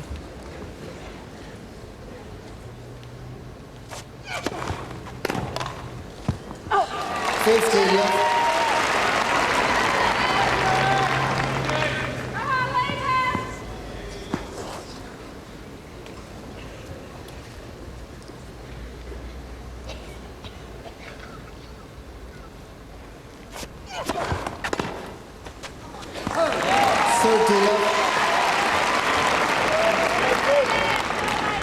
Few and far between those first serves that go in, winning the point off them.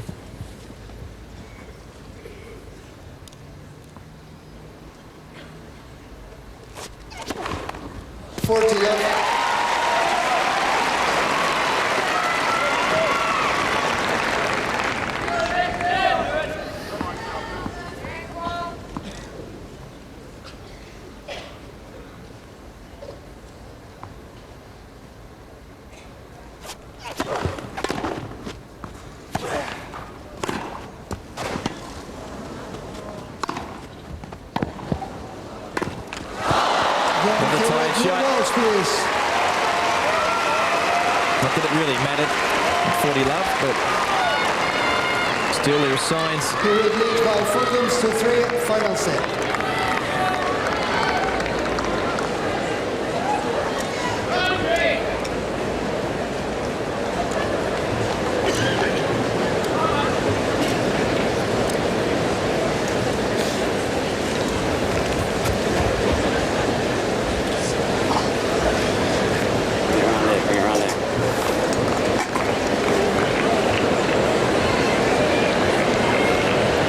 The sequence of games against the serve is over, and now real pressure on the Schalken serve. He's lost his last 2 service games.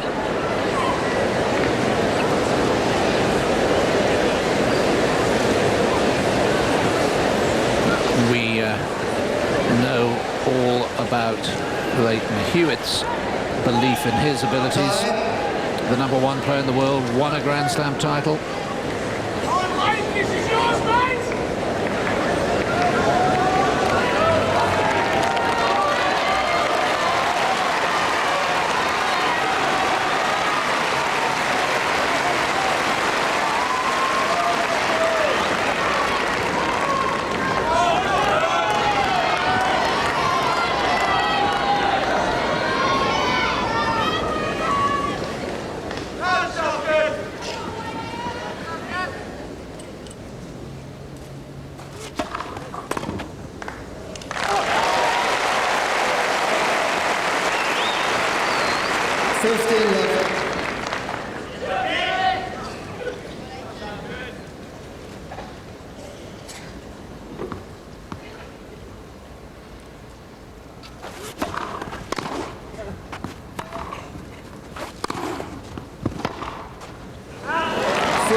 Certainly a lot more errors now from the Schalken forehand, reminiscent certainly of the first 2 sets.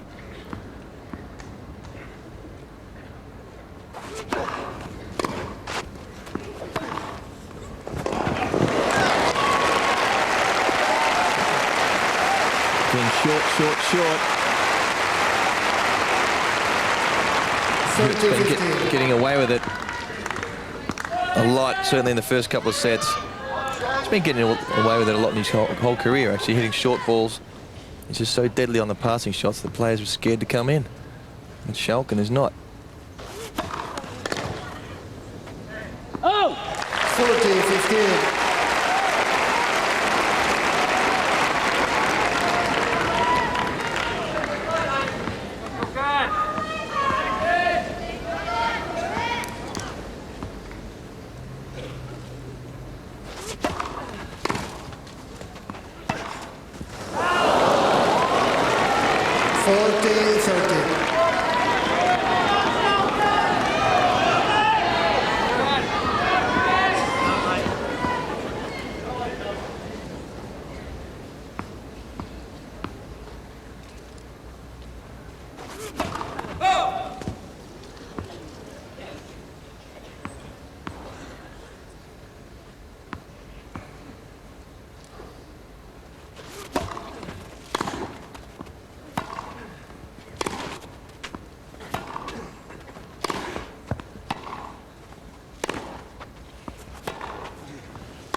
here in Schalken.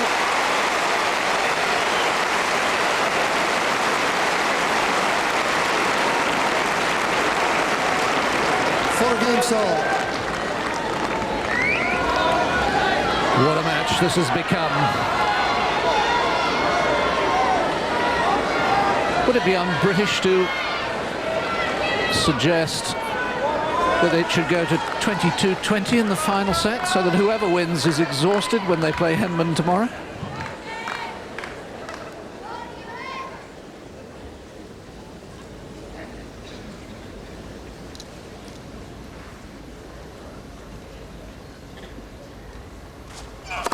Good for service.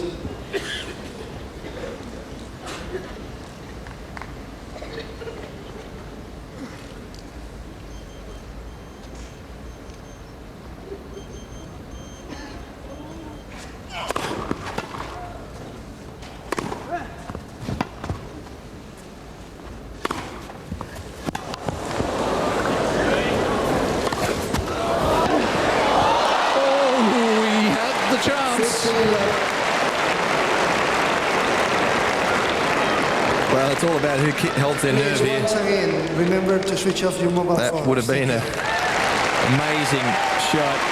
It was back to him. I'll tell you what, Hewitt's heart would have been in his mouth then. He was busy looking up at the ball. He had no idea where Schalken was. It's all about who's going to make the easy mistake.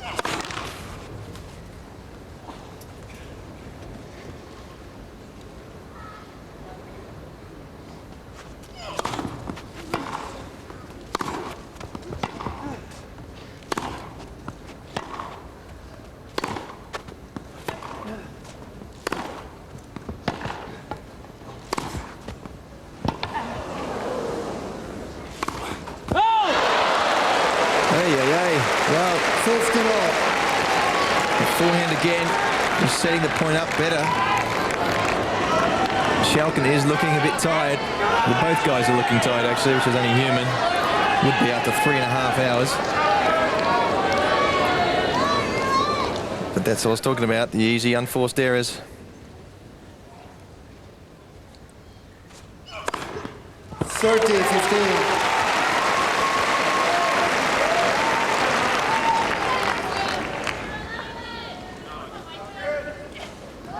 Schalken has played a couple of really long five-setters here. He lost to Jim Courier 13-11 in the fifth in 1999 to Mark Philippoussis 20-18 in the fifth in 2000.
That game was all but over. How he managed to scrape that one up, I'll never know.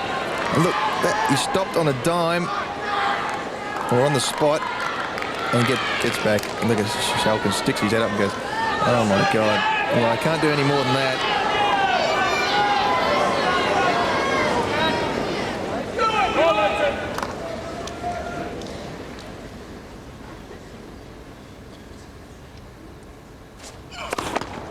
service.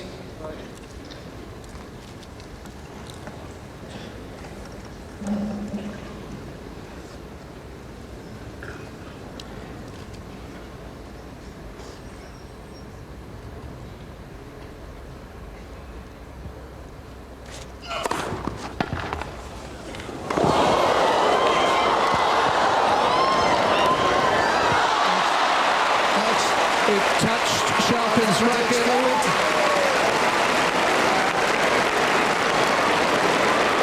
On a day like today, any ball to Hewitt's forehand is a bit of a hit and a miss.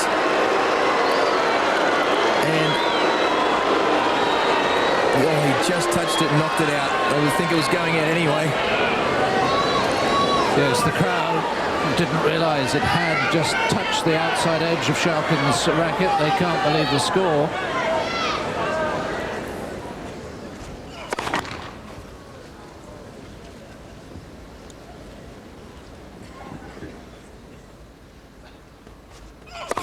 Net. Second service.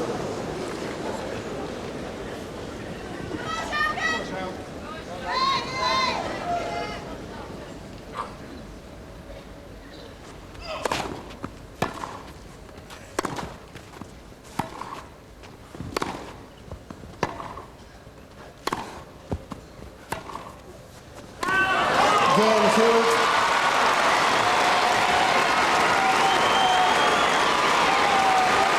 Hewitt leads by 5 games to 4, final set.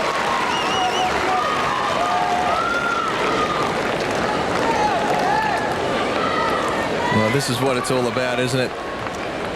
5-set matches, that's why we have them in Grand Slams. It's a true test. He's got the guts.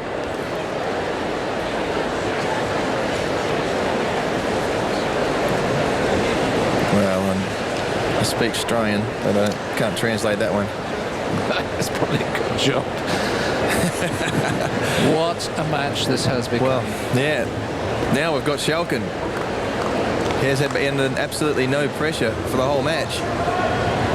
He didn't think he'd going to win it. He had he had nothing to lose. When he has all those break points down, he kept popping big serves. Hewitt kept missing him. Now all of a sudden, he's like, wait a minute, I could have won this match. And now, oh, hold on, I've got to serve to stay in it again. Time. The first time he's actually believed that he should be in this match. He can win it, so let's see what happens.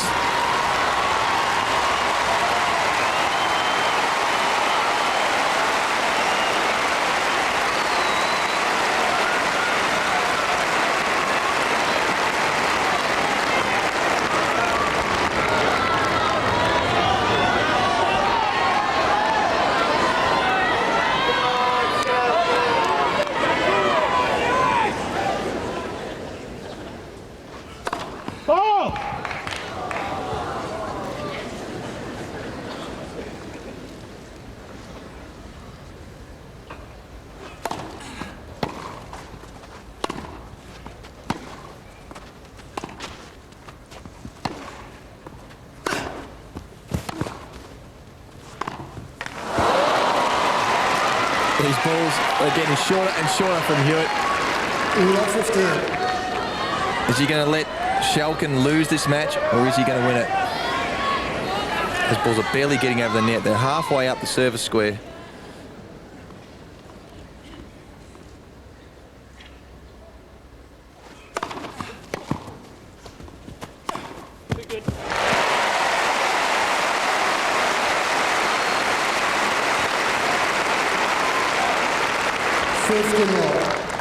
Well, he may just have picked up a too good from Hewitt. Generous sportsmanship at this stage.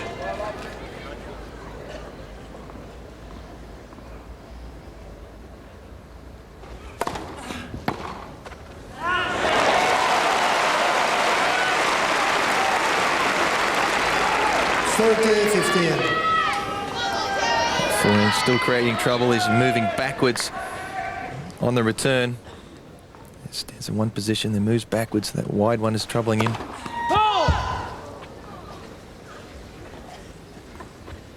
So not so bad.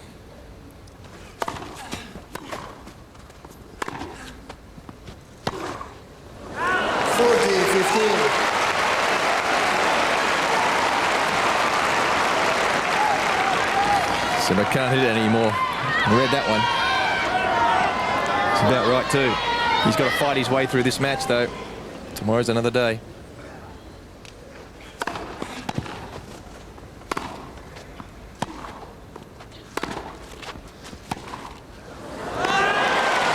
Schalken.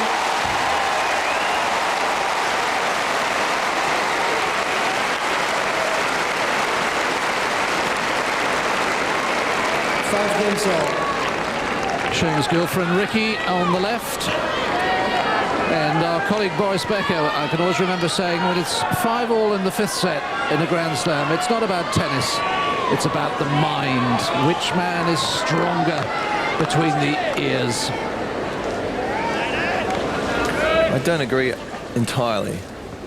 It's which man's technique is going to break down under the pressure as well. And at this moment, the forehand of Hewitt is the one that's breaking down.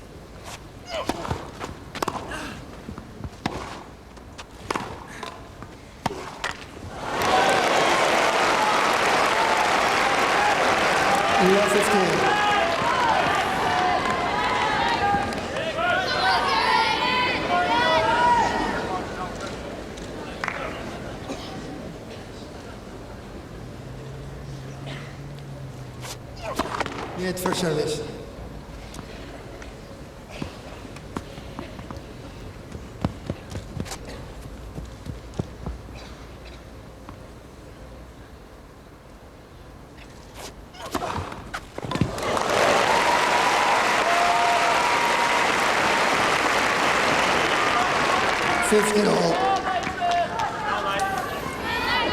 Well, never believed that Leighton Hewitt's serve is the one that's been keeping him in this match.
Out.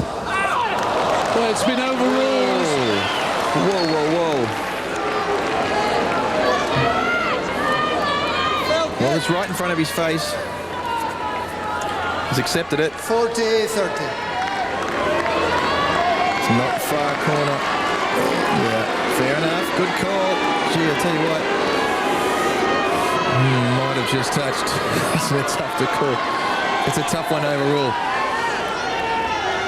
Very tough. Clear mistake? I think not. No.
stand by my theory that the weak technical shot breaks down under pressure.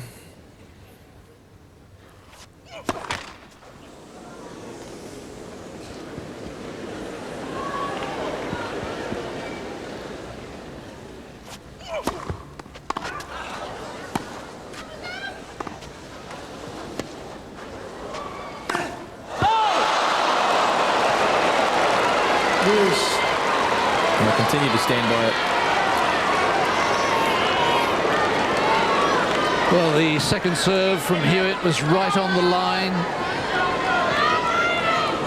It's a cauldron out here now.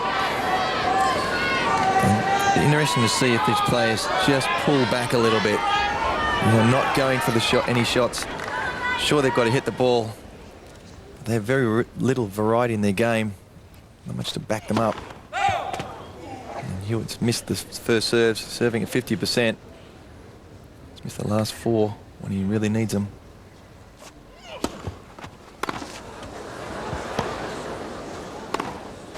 And that was on the line, the second serve. Quite nervous forehand from Schalken.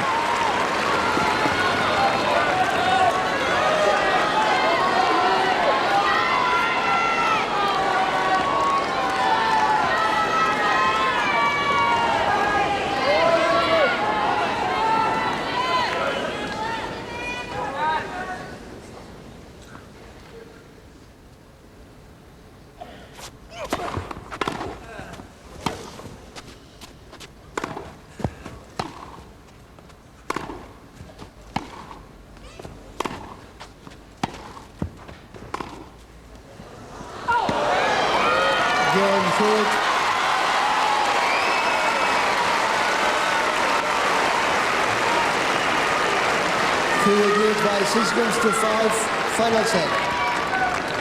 What a battle. This is incredible. Absolutely incredible. And he just thrives in this. He senses the crowd is on the side of the underdog, and he's taking them on. He's taking on Schalken. 2 second servers are on plumb on the line. The world's #1, and certainly one of the world's great competitors. But if we admire him, we also have to admire Schalken, because let's remind you, in the third set, it was 2 sets to love down, totally outplayed. He saves 11 break points, 4 match points. I tell you, if he wins this match, he makes Houdini look like an amateur. I think it's a fair comment too. Absolutely fair comment. But one of the interesting things about this match I see is that the lack of variety in the ground strokes department. They're both hitting the ball very well off the ground strokes, but every shot is the same pace. There's hardly a slice shot done. There's hardly, occasionally Schalken's sneaking in. Very, very rarely is Hewitt sneaking in. Just bang, bang, bang, bang, bang. And what happens when these guys' shots fall off? What have they got to go on? Well, this man's got guts and determination. We know that. It looks like the other guy's got it as well, by the looks of his comeback. So maybe Morris is right. Maybe it is down to guts and determination. Well, let's see if their weaknesses break down.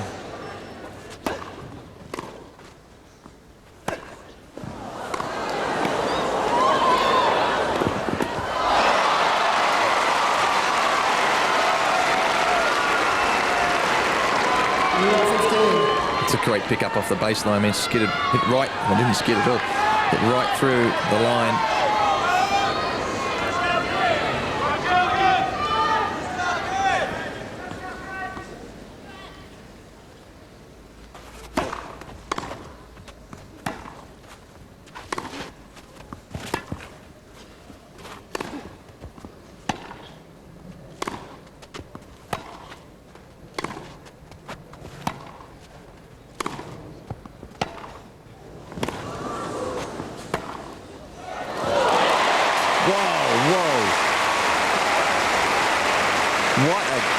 Shot. There's no doubt the shot to hit. As he stands on the baseline, he can move in very easily there inside the baseline and hit that backhand. He can hit it either way, in actual fact. Again, Hewitt playing safe, fine line at the moment between safe and too safe.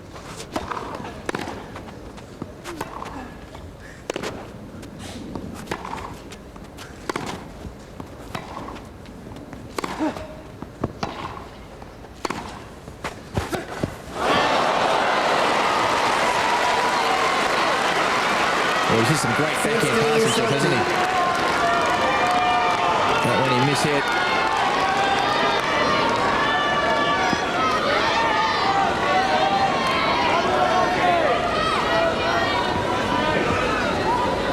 This point, give Hewitt 2 match points. Made first service.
To get to a 5th match point.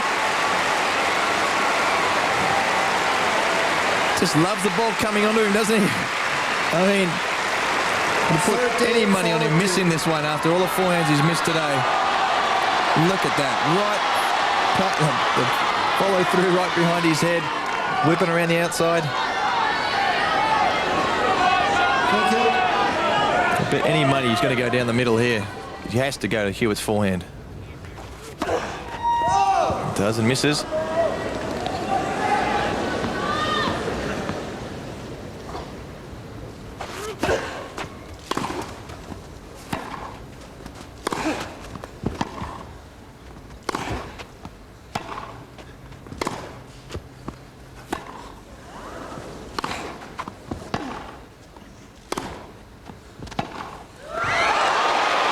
It's wide. What a relief. 6-2, 6-2, 6-7, 1-6, 7-5.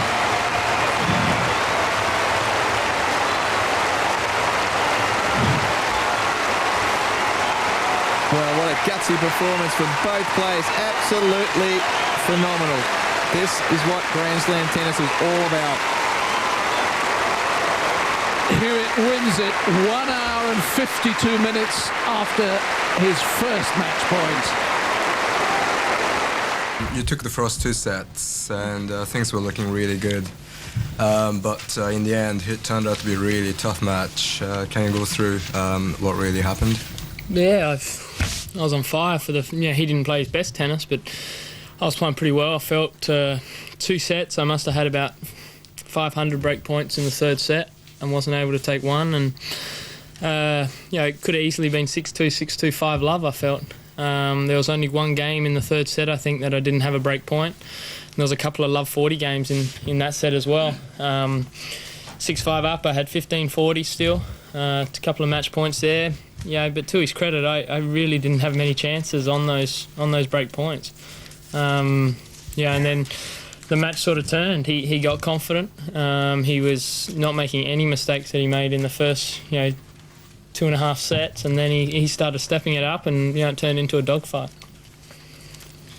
How much are you thinking, geez, I could have done without that, body-wise, physical-wise, and how much are you thinking, well, at least I've come through it, and maybe mentally it's been a good thing to come through such a tough match? Yeah, I'm 21. I'm not too worried about the body. I'll actually take confidence from what happened at the US Open. I went through an absolute grueling match against Roddick in the quarterfinals and then bounced back and played Saturday, Sunday back-to-back. the best tennis I've ever played against a couple of the most experienced guys in Grand Slam. So I can draw confidence from that, and I think I'm fit enough to bounce back and be ready. To as soon as the bell goes tomorrow to come out firing. John Newcombe gave an opinion a year ago. John's not the absolute authority on everything, but he's a past winner. That he felt one of the keys to your game would be whether you could endure the length of a 2-week tournament and winning back-to-back big matches physically. That maybe this was a question in your coming up towards the top end of the game. How do you feel about that physical element? So I just said, the US Open, I had some extremely tough matches in there. I had a 5-setter against Blake. I had obviously the 5-set marathon against Roddick. And I'd have to say that the Roddick match on hard court took more out of me than the match out there today, on a grass court where the points are a little bit shorter. There was probably a lot more emotion, I think, in the Roddick match rather than the match today as well. And I felt like I was able to bounce back from that, pretty well.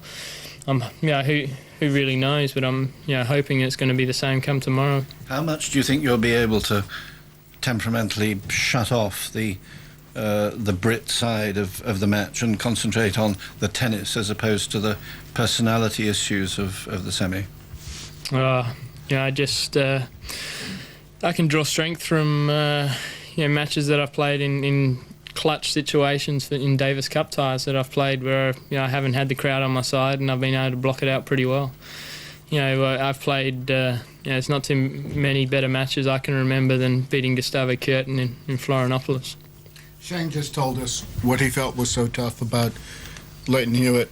What do you think makes you such a tough player? What did he say? I'll tell you later. I want to hear you. I don't know. I'm sure the never say die attitude. Keep fighting every point. He had a lot of chances there in the 5th set, and he wasn't able to take full advantage of them. I think that's one aspect. Being very mentally tough out there as well. They're probably the two big keys, I think. There are no weaknesses in this game, but there are some parts which are very, very strong, and I think his backhand is very strong. So I just kept away there whole match. I played to his forehand, everything. And that was my tactic today, and it worked pretty good. In the beginning, I had no chance. He was playing too good for me. What did he say to you afterwards? Because he seemed to be saying something to you. Yeah, it was a great match, and he said you had a great tournament, also congratulations. So he was nice, I was good to him, good luck for the next match, and it was a great fight, so yeah. Leighton's #1 in the world, obviously, US Open champion, great Davis Cup performances. Could you talk about what makes him so tough? What are the elements that... You don't get one ball for free. Every point again. You have to make the winner. You don't get it. That's his thing. Mm-hmm. Every point again, you have to start, you have to build it up, and you have to play good in the build-up, because otherwise he comes or he takes it over. So, and then you have to make the shot.